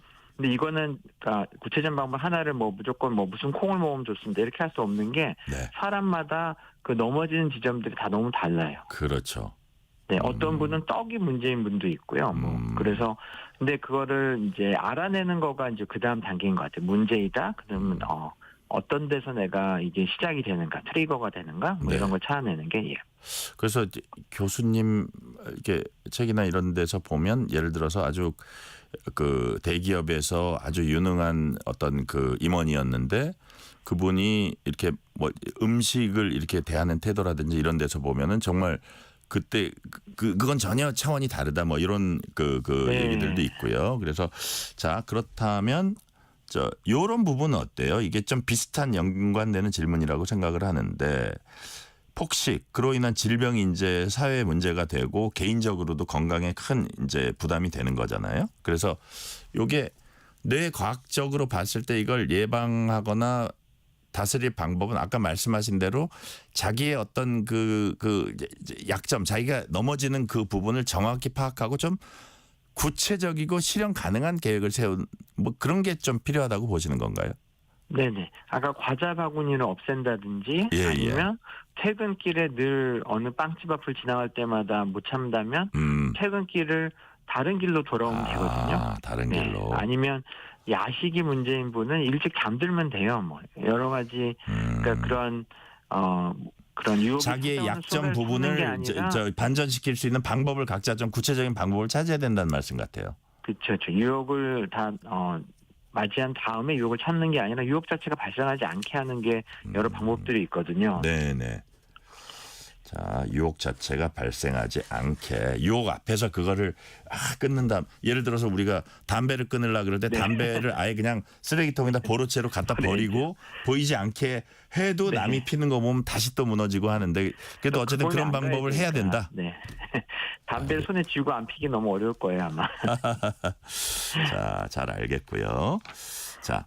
그리고 이런 부분, 이제 우리가 어떻게 요거를 극복할 수 있느냐는 부분에서 약간 좀 주제를 살짝 포인트를 돌려서 추석 명절 되면 우리가 송편, 전, 갈비찜 이런 기름지고 달콤한 음식 많이 먹게 됩니다. 또 꼭 명절이 아니더라도 그런데 좀 이렇게 이 침이 돌고 이게 약간 어떻게 보면 뇌가 반응을 하고 그러는데 이런 고칼로리 음식에 자꾸 사람들이 이렇게 끌리게 되는 어떤 요인이 있습니까? 그 왜 그럴까요? 네. 그러니까 뭐 생물학적으로는 수억 년 전부터 그런 고칼로리 아니면 이 뭐 탄수화물이 많은 음식들에 대해서 강력히 끌리고 먹을 수 있을 만큼 최대한 먹게 하는 그런 신경회로 그런 기전이 있는 동물만 살아남았던 것 같아요. 그런 걸 열심히 안 하면 그냥 굶어 죽으니까. 네, 그래서 이게 맛있고 땡기고 행복하고 많이 먹고 싶은 건 당연하긴 합니다. 네, 그래서 그런 기능이 있는데 그게 더 위험한 거죠. 네. 그게 이제 하나의 위험하다 이렇게 보시는 거죠. 그리고 이제 우리가 과식 또는 과식 후에 느껴지는 불편함이 있습니다. 그런데도 식욕 조절이 안 되고 자꾸 그 습관적으로 과식을 하는 그런 이유는 또 뭐라고 이게 분석을 하고 계세요? 네. 그러니까 어떤 분들은 과식을 하지 않아요. 그러니까 먹다가 좀 배불러지면 그냥 평화롭게 숟가락을 놓고 멈추는 분도 있고요. 네, 많은 분들은 멈추지 못하고 어떤 분들은 뭐 남은 음식이 아까워서 아니면 이것도 뭐 하나의 습관이 돼가지고 그런 아주 맛있는 뭐 전이나 이제 송편이나 뭐 갈비찜 같은 게 있으면은 지금 뭐 몇 조각을 더 마저 먹어야 할 것 같은 그런 뭐 생각들이 이제 들게 되는 것 같아요. 계속 먹어야겠다. 과식을 하게 되는. 네. 그래서 뭐 해결 방법은 그러니까 좀 더 이성적으로 현명해서 생각한다 그러면 네. 모두 다 아마 알고 있을 것 같아요. 어느 정도가 적절한 양인가. 막 네. 터질 정도로 배부르고 하면 기분도 안 좋잖아요. 그 네네. 전에 한참 전에 한 요 정도 먹고 우리 즐겁게 끝내고 우리 차라리 무슨 뭐 윷놀이를 하거나 다른 걸 하지 이걸 또 굳이 전을 많이 붙여가지고 끝까지 다 먹자 이렇게 그러니까 집안 문화적으로 할 필요가 없는 것 같아요. 네. 네. 교수님 그리고 우리 위고비라고 있잖아요. 네. 비만 치료제. 이거 뭐 게임 체인저라고도 하는데 이게 어쨌든 어떻게 이거는 진짜 게임 체인저라고 정말 보시는지 이게 어쨌든 그 우리 비만을 치료하고 이 먹는 거를 좀 억제하는 데 있어서 어떤 원리로 지금 이게 작용을 하는 겁니까? 네, 위고비는 네. 장에서 나오는 호르몬, 생리적으로 나오는 호르몬인 GLP-1 숫자 예. 1 그 호르몬의 유사한 물질이고요. 이건 네네. 우리 인슐린이 우리 생리적으로 건강하게 하루에 3번씩 일을 하듯이 먹고 나서 얘도 네. 먹을 때마다 나와서 장에서 나와서 아 배불러 이제 그만 먹어 이런 거 알려주는 네. 생리적인 호르몬입니다. 근데 이 호르몬을 훨씬 더 강력하고 오래가게 만든 거여서 어떻게 보면 굉장히 건강하게 배부른 느낌을 네. 하루 종일 많이 느끼게 만드는 혹은 음식을 시작하자마자 너무 배불러서 못 먹겠네 만드는 건강한 방식으로 배부르게 만들어서 살을 네. 빼게 하는 네. 그런 혁신적인 약이고요. 그래서 이 약이 이제 아주 살도 많이 빼게 하지만 네. 아주 많은 사람들이 쓰고 있어서요. 처음으로 이 미국의 비만 유병률 매년 올라가기만 했거든요. 네네. 근데 이제 재작년부터 줄기 시작했습니다. 그래서 인류가 이 비만의 팬데믹이라고도 부르거든요. 계속 늘어나가지고 비만의 처음으로 팬데믹. 시작했습니다. 아, 이 위고비가 나온 다음에 비만의 팬데믹 이 상승세 그 그래프 뭐라 그럴까 네. 이게 선이 처음으로 꺾였어요. 꺾였어요. 네. 인류가 한 번도 못 꺾었던 거, 그 무슨 여러 캠페인을 하고 해도 못 꺾었던 건데, 네. 네, 약이 나와서 꺾였습니다. 네. 어떻게 보면 위대한 약이네요. 위대한 약입니다. 그리고 더 나아가면 아까 네. 심혈관 질환 때문에 제가 시작했다 했잖아요. 네네네. 이 약이 이제 미용약이 아니라 이건 심혈관 질환을 줄이는 걸 입증을 했습니다. 20%나 줄였어요. 5명 중에 1명을 살리는 걸 입증을 해가지고. 네. 네, 아주 심혈관 미용적인 질환이에요? 비만이 아니라 생명을 살리는 약으로 또 등극하게 됐습니다. 네. 이야, 엄청난 약이군요. 근데 네. 언뜻 들어보니까 조금 가격이 비싸더라고요. 아직은. 네. 이게 가격이 좀 떨어질 수도 이게 더 확산되면 떨어질 수도 네네. 있을까요? 계속 떨어질 겁니다. 이제 앞으로. 네. 아 그래요? 그러면 네. 이거를 어쨌든 부작용 같은 거는 그렇게 많지 않아요? 그러니까 너무너무 배부르면 메스껍고 막 토할 것 같고 그러잖아요. 네. 그래서 이걸 처음 맞으면 메스껍고 토할 것 같고 토하는 분도 있고 하긴 한데요. 네. 네, 그거는 느낌이 그런 거지 몸에 해로운 건 아닌 것 같고요. 그리고 그것도 용량을 잘 조절해서 조금씩 늘려가고 또 쓰다 보면은 대부분 처음만 있다 없어지는 것 같아서 네, 그런 약에 대한 왜냐하면 생리적으로 쓰는 호르몬이기 때문에 네. 예상 못했던 다른 부작용은 별로 없는 것 같고요. 근데 한 가지 제일 요즘 걱정하고 있는 건 이게 굶어서 살을 빼게 하는 거거든요. 결국 식욕을 줄여서. 근데 굶으면 근육도 많이 줄거든요. 그래서 워낙 강력한 약이다 보니까 근육 감소가 지금 제일 큰 이제 부작용이라고 저는 생각합니다. 네. 근육 감소 이 부분은 이제 드시는 분들도 감안하고 안 먹으면 그러면 안 먹게 되면 다른 방식으로라도 단백질을 최소한은 섭취하면서 운동을 해야 된다. 네네. 그렇게 약을 쓸 때 하는 게 아주 필요할 것 같습니다. 근육 감소 이 부분에는 특별히 주의해서 위고비를 들면 아주 금상첨화겠다 그런 취지의 말씀이시고요. 아까 그 심혈관 질환 위고비 얘기하면서 그런 얘기도 하셨는데 역시 심혈관 질환하면 우리가 또 음주, 술 이 부분을 생각하지 않을 수가 없어요. 그래서 명절에 보면은 이제 술 곁들이는 경우도 이제 가족들 모였으니까 많습니다. 자, 알코올이 뇌에 미치는 영향, 특히 이게 먹는 욕망하고 결합됐을 때 교수님 보시기엔 어떤 문제가 생길 수 있다고 보십니까? 네, 술이 우리를 생각을 좀 약간 느슨하게 하잖아요, 편안하게. 네, 그게 그러면 나와서 이제 원래 이성을 똑바로 차리고 내가 이제 당뇨병도 있고 하니까 덜 먹어야지 이런 자제력이 있잖아요. 네. 근데 술을 먹게 되면 이제 그런 자제력 같은 게 이제 에라 모르겠다 이제 그런 상황이 되는 것 같아요. 그래서 술을 먹게 되면 그런 자제력을 잃고 먹는 걸 폭주하고 과식을 많이 하게 되는 것 같고 또 술 자체도 칼로리가 있고 하기 때문에 그리고 특히 명절에 이제 술과 곁들여서 이제 음식을 많이 먹게 되는 경우가 많아서 주의를 하는 게 좋을 것 같습니다. 그러니까요. 그거는 건강을 이중으로 건강에 더 부담을 줄 수 있다는 말씀이시고요. 최근 이제 건강 중시하는 사람들 특히 이제 젊은층 중심으로 해서요. 대체 음식이나 저칼로리 전 같은 뭐 새로운 명절 음식도 나오고 있더라고요. 이런 음식의 변화가 내 음식 욕망 패턴에도 좀 영향을 줄 수 있을까요? 네, 그런 그러니까 살찌지 않는 설탕이 아닌 감미료를 쓴 음식들이 네. 살을 안 찌게 하는데 아주 큰 도움이 됩니다. 네, 제로 콜라나 이런 걸 먹으면 살을 거의 안 찌고요. 좋은데 걔네도 똑같이 달고 쾌락적이기 때문에 그런 단맛에 대한 중독적인 성향은 똑같이 심해질 수 있기 때문에 네, 아주 권장할 만한 건 아니지만 그래도 설탕이 들어간 과자보다는 저는 훨씬 더 권장하고 있습니다. 그러니까요. 지금 교수님 말씀을 들으니까 뭐 일부 권장은 하지만 그렇다고 해서 이렇다고 해서 방심할 건 아니다. 이런 취지를 제가 느꼈습니다. 자, 교수님 마지막 질문 드릴게요. 먹는 욕망 이 책의 주제로 다시 돌아와서 먹는 욕망을 지혜롭게 다스리고 건강하게 살기 위해선 어떻게 해야 하는지 마지막으로 한 말씀 해주세요. 예.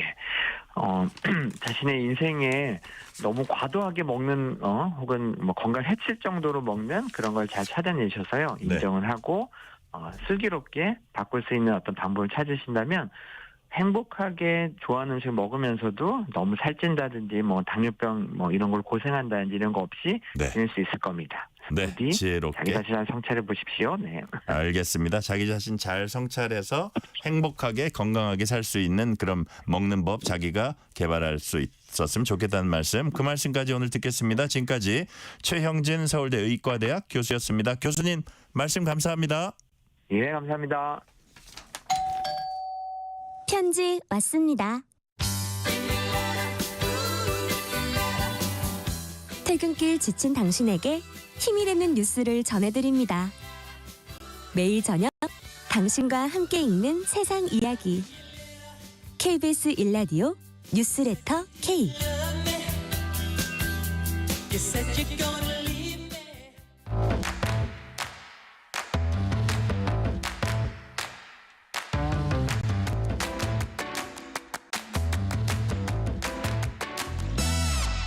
오늘 가장 뜨거운 뉴스, 화제 소식 쏙쏙 골라서 전해드립니다. 뉴스레터 브리핑. 오늘은 박세인 한국일보 기자 나오셨습니다.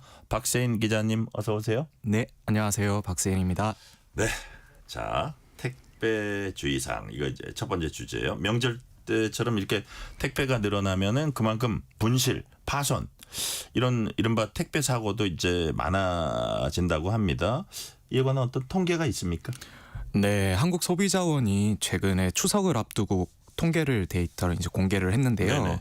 예, 2022년부터 올해 상반기까지 3년 반 동안 이제 소비자원에 접수된 택배 피해 구제 신청 건수가 1,149건에 달한다고 합니다. 이 중에 이제 물건이 훼손되거나 파손된 경우가 499건, 그리고 분실이 384건 이렇게 해서 약간 75% 정도가 이제 분실, 파손 이런 경우인데요. 네. 아무래도 추석 전후에 이제 택배 이거 방금 말씀드린 거 이제 전체 통계이고요. 추석 전후에 택배 물량이 많다 보니까 더 이제 분쟁이 많이 발생할 수 있다는 거를 이제 유추를 하실 수 있을 것 같은데 보통 명절을 앞두고 이제 택배 관련 분쟁 5건 중 1건이 여기에 집중돼 있다고 합니다. 예, 실제로 이제 소비자원이 사례도 하나 공개를 했는데요. 이제 어떤 소비자가 추석을 앞두고 25만 원어치 땅콩을 배송해달라고 의뢰를 했는데 이게 택배가 밀리면서 지연이 된 겁니다. 그래서 땅콩이 변질이 됐고 택배업체에서는 이건 우리 잘못이 아니다 이러면서 손해배상을 거부했다. 이런 사례가 있었습니다. 네. 자, 추석이면 가을에 수확한 농산물 같은 거 선물할 수도 있고요. 또 경우에 따라서는 좀 비싼 선물이 오고 가는 경우도 있을 겁니다. 이럴 때 더욱 피해를 줄일 수 있는 방법 어떤 게 있을까요? 네, 일단 농산물이나 이런 부패하기 쉬운 거는 조금 여유를 두고 명절보다 한 2주, 3주 정도 여유를 두고 이렇게 배송을 하는 게 아무래도 대목을 피해갈 수 있는 그런 방법이겠죠. 네. 아니면은 좀 급하다 이러면은 이제 부패하거나 변질될 우려가 있는 그런 상품들은 특송이라는 제도가 있어요. 이제 빨리 보내주는 제도. 그런 거를 통해서 보내는 게 조금 더 안전할 것 같습니다. 그리고 이제 고가 물품을 보내는 경우에는 이제 나중에 혹시 분실이 되거나 훼손이 되거나 하면은 손해배상을 받아야 될 경우도 이제 발생할 수 있을 건데요. 이렇게 손해배상을 받으려면 미리 물건이 뭔지 그리고 물건 가격을 꼭 써놓는 게 중요하다고 합니다. 네. 그리고 운송장도 보관을 하고 있어야 되고요. 제가 아까 공정거래위원회 그 소비자 분쟁 해결 기준을 찾아봤는데요. 여기에 만약에 물건 가격을 써놓지 않으면은 배상 한도를 50만 원으로 적용한다는 이런 단서가 달려 있었습니다. 네. 요즘에는 그리고 이제 비대면 배송이라고 해가지고 이제 문 앞에 놔두세요 아니면은 택배함에 보관해 두세요 이런 것들이 많은데요. 이 과정에서 좀 분실이 되는 경우도 많은데 이거는 또 누가 책임이냐 이런 문제로 분쟁이 많이 발생할 수 있는 문제라서요. 네. 그래서 가급적이면 직접 받고 아니면 문 앞에 두더라도 최대한 빨리 받는 게 그게 좋을 것 같습니다. 그러니까요. 뭐 문 앞에 두라 그러고 어디 한참 갔다 오면 그게 좀 사고가 날 확률도 더 커지고 네. 직접 받는 게 아무래도 사고를 더 줄일 수 있다 이 말씀이시고. 네, 맞습니다. 자, 추석 당일이면 온 가족이 모여서 이제 차례 지내는 풍습이 우리가 본래 있었는데 이 차례하는 집들도 점점 줄어들고 있다 이런 조사도 있었다면서요. 예, 최근에 농촌경제연구원이 발표한 자료인데요. 지난달에 1일에서 5일까지 소비자 1,000명을 대상으로 조사한 결과입니다. 네. 예, 추석 때 사례상을 준비하겠다고 답한 가구가 40.4%. 그런데 이 비슷한 조사를 2016년에도 한 번 한 적이 있어요. 네네. 그때는 74.4%였는데 거의 반 정도로 줄어든 거죠. 이게 차례상을 준비하는 패턴도 조금 바뀐 것 같습니다. 네. 똑같은 질문으로 어떻게 준비를 할 거냐 이렇게 물어봤는데 2016년에는 전통 예법에 따라서 준비하겠다는 응답이 47.6%. 네. 그리고 조상들이 선호하는 음식을 위주로 하겠다는 응답이 10.3%였는데요. 이번에는 이제 전통 예법에 따른 준비를 하겠다. 이게 21%로 줄고 그래요. 조상을 선호하는 음식 이건 또 5.2%까지 줄었습니다. 대신에 좀 간소화를 하겠다는 응답이 58.4%까지 대폭 늘어났고요. 네. 그리고 우리가 먹을 거니까 가족들이 좋아하는 음식 위주로 준비하겠다는 응답도 늘어났습니다. 그리고 과일도 보통 이제 통상적인 과일 이제 배, 사과, 당감 뭐 이런 것들이 많이 있는데 이제 수입 과일 같잖아요. 네네. 바나나나 뭐 오렌지 이런 것들을 올리겠다는 의견도 23.8%에서 34.9%까지 대폭 늘어났습니다. 네. 관광객들에게 집을 빌려주는 서비스 현재 외국인들만 쓸 수 있다는 에어비앤비 이 서비스를 국내 관광객도 이용할 수 있게 확대한다면서요. 아, 네. 어제 기획재정부와 한국경제인협회 이런 경제단체들이 모여가지고 네. 이제 서비스 산업 경쟁력 강화 전담반이라고 해가지고 네. 이제 전반적인 서비스 산업을 이제 한번 챙겨보자 이런 회의를 열었는데요. 여기에서 이제 한국경제인협회가 33가지 정책 건의를 했습니다. 네. 그리고 이 자리에서 이제 같이 왔던 문화체육관광부가 이 안건에 대해서 이제 추진이 가능하다 이렇게 바로 그 자리에서 밝혔는데요. 예, 현재는 이제 도시에서는 숙박 공유업이 원칙상으로 불가능합니다. 네네. 이제 농촌에서는 민박이라고 해서 가능한데 도시는 이제 안 되고 있는데요. 이게 아무래도 역차별이 발생하는 거 아니냐 이런 지적이 있어서 일부 지역에서 이제 서울이나 부산에서만 임시로 가능하게 하고 있습니다. 그렇게 하고 있군요. 네. 그러다 보니까는 이거를 이제 규제를 아예 철폐를 해서 허용을 해주자 이런 주장이 나온 게 아닌가 싶습니다. 그래요. 해외에선 이게 오래전부터 이제 시행되던 사업인데 그동안 추진이 안 됐던 뭐 이유도 있고 해외에선 어떻게 규제하고 있어요, 이거를? 예, 일단은 해외에서는 네, 일단 공유 숙박의 개념부터 조금 이제 왜 문제가 되고 있었는지부터 그래요. 알려드리자면 아무래도 우리가 직접 살고 있는 주거용 부동산을 활용하는 사업이다 보니까 부동산 가격이 좀 오르지 않을까 뭐 이런 우려가 있었고요. 네. 그래서 실제로 이제 집주인 입장에서는 전세나 월세를 주는 거 외에도 이게 단가가 조금 더 비싼 이제 공유 숙박을 선택을 할 수 있다.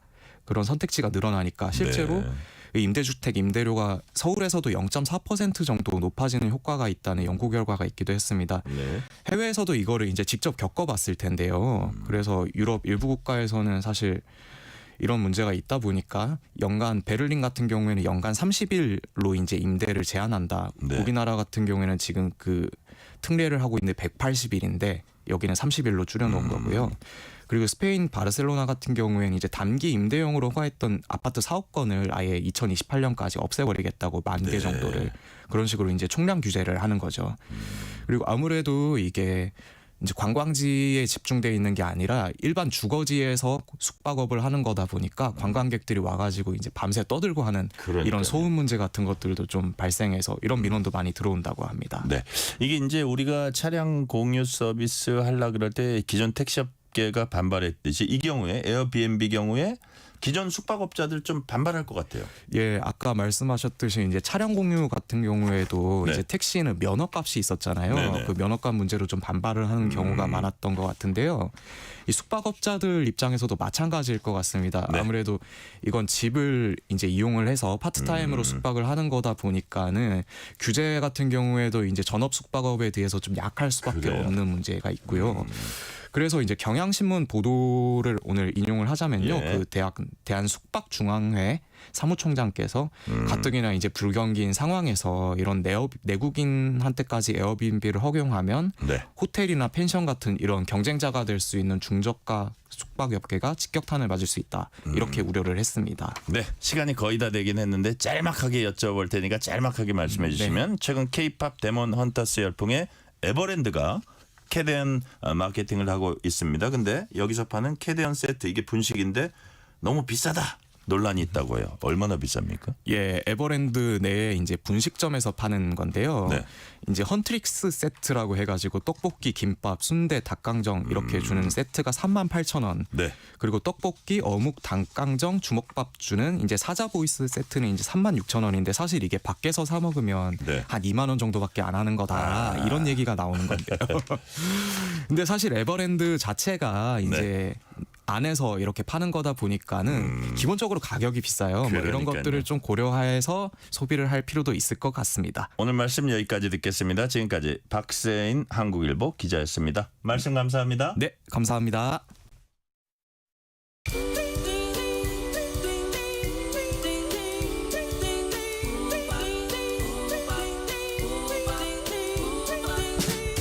오늘 하루 뉴스를 정리해주는 다정한 편지 한 통. KBS 1라디오 뉴스레터 K.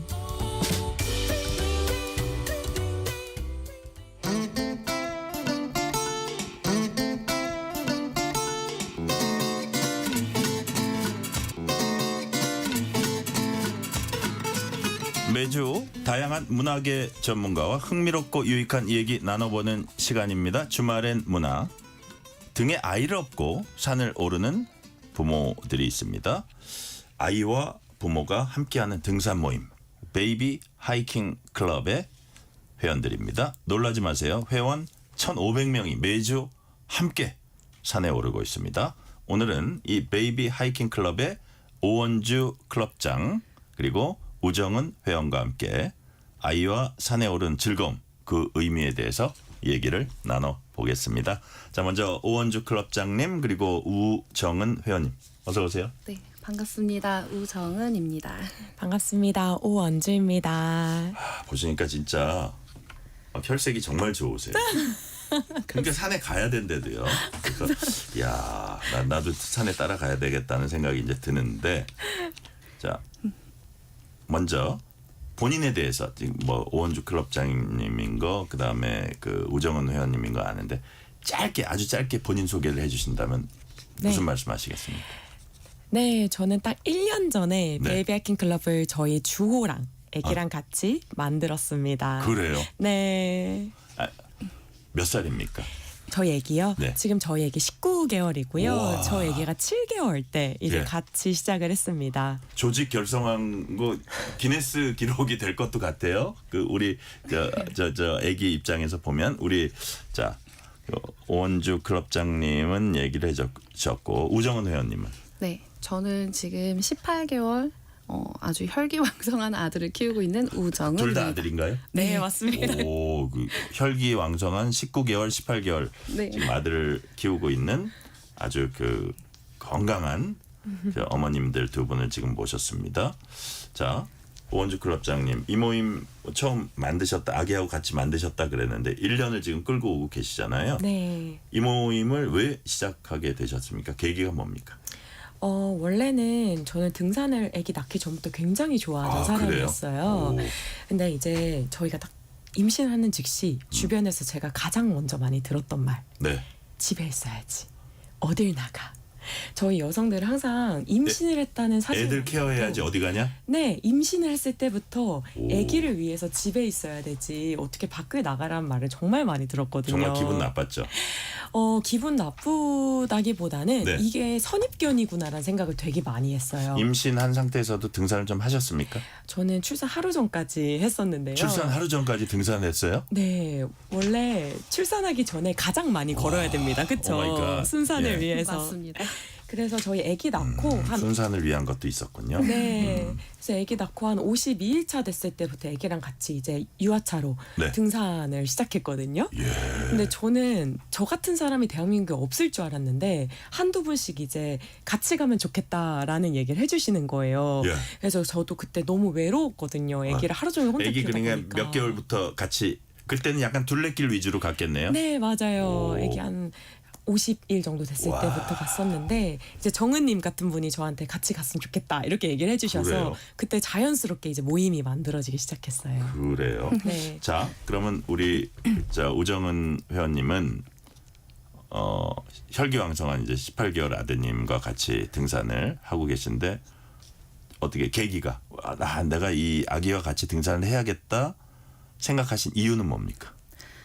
일단 말씀하신 것처럼 네. 그런 제약이 저는 그대로 따랐어요. 되게 아기를 어렵게 가졌거든요. 시험관으로 어렵게 갔다 보니까 이제 임신 기간 내내도 굉장히 몸을 사리게 되고 네. 아기를 또 낳고 나서는 봄이었는데 이제 좀 날씨가 따뜻해진다고 해도 어딜 나가니 그 어린 아기를 데리고 약간 이래서 정말 몸을 많이 사리고 있다가 좀 주위에서도 집안에서 아유 그 어디 나가니 약간 그런 얘기가 있었어요? 그렇죠. 이제 저희 어머니, 네.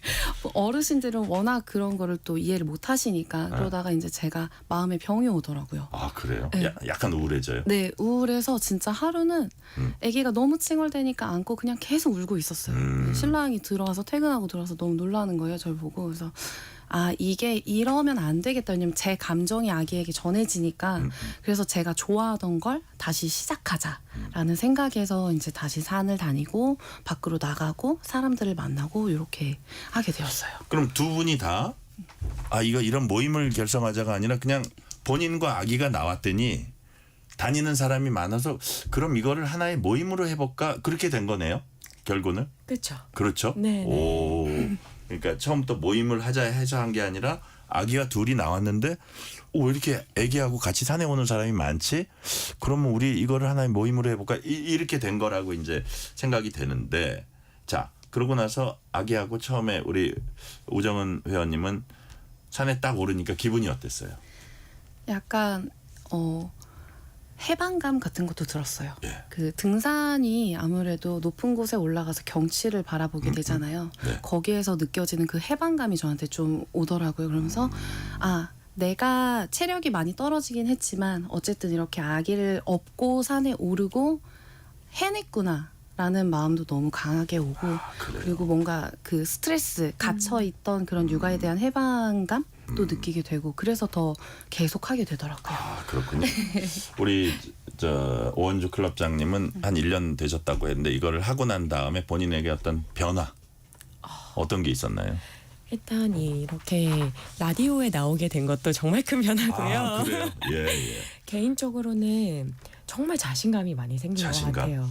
왜냐하면은 저희가 이렇게 제가 아기랑 산에 가면은 네. 인생에서 들어야 될 모든 칭찬을 그 산행을 하면서 다 듣거든요. 어르신분들이 이렇게 멋있는 엄마가 어딨니? 예. 아기야 너는 복덩이다. 막 이런 얘기를 정말 많이 해주세요. 그래요. 그러다 보니까 출산하고 아까 정은님이 얘기했던 것처럼 약간 우울감도 없고 자신감도 똑 떨어져 있던 저한테 굉장히 큰 힘이 됐어요. 그럼 아기가 그 애완동물 키우는 사람들도 그런 얘기 많이 하는데 이렇게 집에 아파트 환기해주면서 그 고양이나 누가 이렇게 막 숨을 막 이렇게 시원하게 쉬는 모습을 보면 그 프레시에어가 좋지 않은데 우리 클럽장님도 이렇게 아기가 가서 그 맑은 공기를 마시는 거 보면 막 마음이 정화되고 그렇습니까? 어떻습니까? 당연하죠. 말로 표현 못하죠. 네, 저희 아기는 네. 그 꽃향기나 나뭇잎 같은 거 있잖아요. 그 코에 대고 이렇게 들이마셔요. 아, 그래요? 너무 신기한 거예요. 그게 건강에 얼마나 좋겠어요. 그러니까요. 집안에 막 갇혀 있는 것보다. 맞아요. 일주일에 한 번씩 가시는 거예요? 사실 한 일주일에 3-4번은 가죠. 아, 정말요? 이야. 우리 저 회원님은? 네, 제가 그렇게 출산으로 쳤던 살을 뺐습니다. 일주일에 3-4번씩 가면서. 몇 킬로 뺐다는 거 안 물어볼게요. 그거 안 물어보고 많이 빼셨네요? 네, 정말 많이 빠졌어요. 정말 많이 빼셨고. 자, 막 1,500번씩 가신다 그랬는데 이게 아까 1,500명이라 그러셨는데 그게 지역별로 이렇게 있어서 자, 우리 오른다 이런 건가요? 아니면 어떤 방식으로 같이 산에 오르는 겁니까? 클럽장님. 저희가 오프라인 운영진 분들이 계세요. 그래서 운영진도 다 엄마고요. 다 네네. 등산 좋아하는 엄마들인데 한 달마다 이제 저희가 여기를 갈 예정입니다 하고 달력을 만들어요. 그래서 이번 10월에는 거의 하루도 빠짐없이 일정이 있는데요. 대전에서 열리는 세션도 있고요. 네. 두타산 혹시 아세요? 아니 대전에 대둔산이 있는데 맞아요. 두타산이 대전 근처에 또 있나 보죠? 아니요. 두타산은 딴 그 데요? 동해 삼척 쪽. 삼척에. 동해. 네. 그래서 이렇게 강원도에서도 열리고 대전에서도 열리고 이렇게 지역 곳곳에서도 그러면 열리고 있습니다. 내가 강원도에 살든 제주도에 살든 뭐 경남 산청에 살든 어느 시점에는 내가 멀지 않게 갈 수 있는 산이 있는 거네요. 당연하죠. 저희의 그렇게 꿈이기도 합니다. 그렇게 운영을 하시는 거군요. 그러면 우리 우정은 회원님은 최근에 가신 나 이 산 좋았다. 어떤 산이 있어요? 저희가 이제 1주년 행사를 준비를 하면서 제가 지금 뇌에 가득 차 있는 산은 지금 현재 용마산인데요. 용마산? 네, 여기 서울의 중랑구 쪽에 있거든요. 예. 근데 저희가 원래는 행사를 용마폭포공원에서 열기로 했었어서 그쪽을 계속 답사를 갔는데 난이도는 조금 아기를 메고 올라가기에는 아주 쉽지는 않아요. 정상까지 아주 쉽지는 않은데 올라가면서 보여지는 그 풍경이나 뷰가 정말 환상이거든요. 그래서 저는 지금 계속 용마산이 지금 계속 머리에. 우리 저 청취자분들이 막 문자를 막 올리고 계신데 2458님이 아기 없고 등산이라니 정말 멋지십니다. 백이명님은 두 분 체력이 정말 좋으신가 봐요. 대단하십니다. 평소 체력 관리는 어떻게 하시나요? 그런데 아니 산에 일주일에 1,000번 가는데 그걸로 체력 관리하는 거 아니 피트니스나 이런 것도 하세요? 안 해도. 그러니까요. 더 이상 아기를 안고 또 뭐 다리 근력 이거는 뭐 말할 것도 없을 것 같은데 와 진짜 대단하시고 그게 뭐 아기 개월수에 따라는 다르겠지만 기본적으로 군인들 군장 무게 거의 비슷해요. 네, 저희 신랑이 군인이거든요. 근데 이제 저희 아기가 지금 한 13kg 정도 돼요. 그리고 캐리어 자체 그냥 그 가방 자체만이 무게가 3kg 정도고 거기 이제 아기가 먹어야 하는 식음료들 그리고 기본적으로 물티슈나 이런 것들도 챙겨야 되고 엄마 식사 이런 거 챙기면 그러니까 제가 가장 최근에 재본 게 18kg였거든요. 18kg. 애기랑 다 이렇게 메고 올라갔을 때 18kg가 더 붙더라고요. 그래서 이제 엄청난 운동이 되고 힘든 건데. 네, 근데 이제 그게 사실은 우리가 군대에서 완전 군장하고 막 산악 구보하고 이럴 때 그 정말 힘들거든요. 네, 물론 그 무게까지는 안 되지만 아니 거의 비슷해요. 30kg까지 뛰기도 하는데 20kg 가까우면 이건 정말 대단한 건데. 네, 그래서 이제 엄마들이 처음에는 헉헉거리는데 지금은 좀 얕은 산에서는 뛰어다니는 분들도 많으세요. 자, 그리고 제가 좀 궁금한 게 처음에 이제 아기 낳고 나서 좀 처음에 할 때 이제 둘레길 하셨을 것 같고 유모차도 하셨을 것 같은데 애를 안은 다음부터는 조금 이제 가파른 산도 오르실 거 아니에요. 네. 그죠? 네.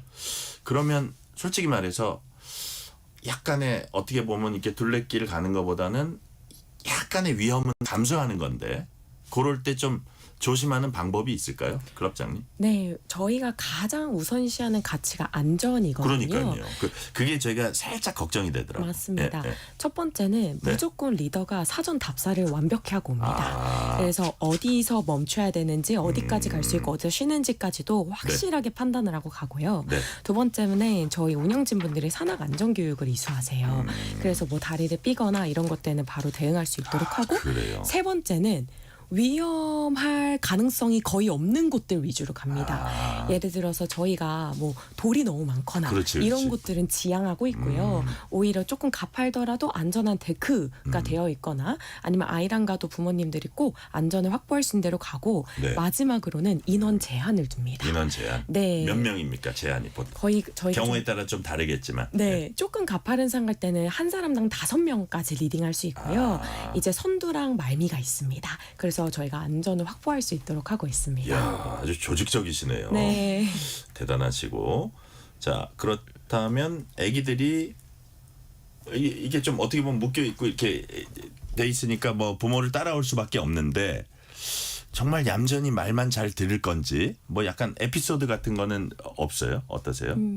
일단 저희 아이가 네. 그 기본적으로 배우는 단어들 뭐 엄마 아빠 까까 맘마 요거 다음으로 제대로 하기 시작한 말이 네. 화이팅이에요.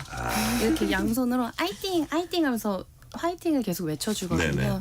그러니까 아기들도 처음에는 불편하고 힘들 수 있지만 계속 하다 보면은 당연히 자연을 느끼고 바람을 느끼고 햇살을 느끼고 하면서 그래요. 예, 그걸 적응하면서 하다 보니까 좋아해요. 그래. 네.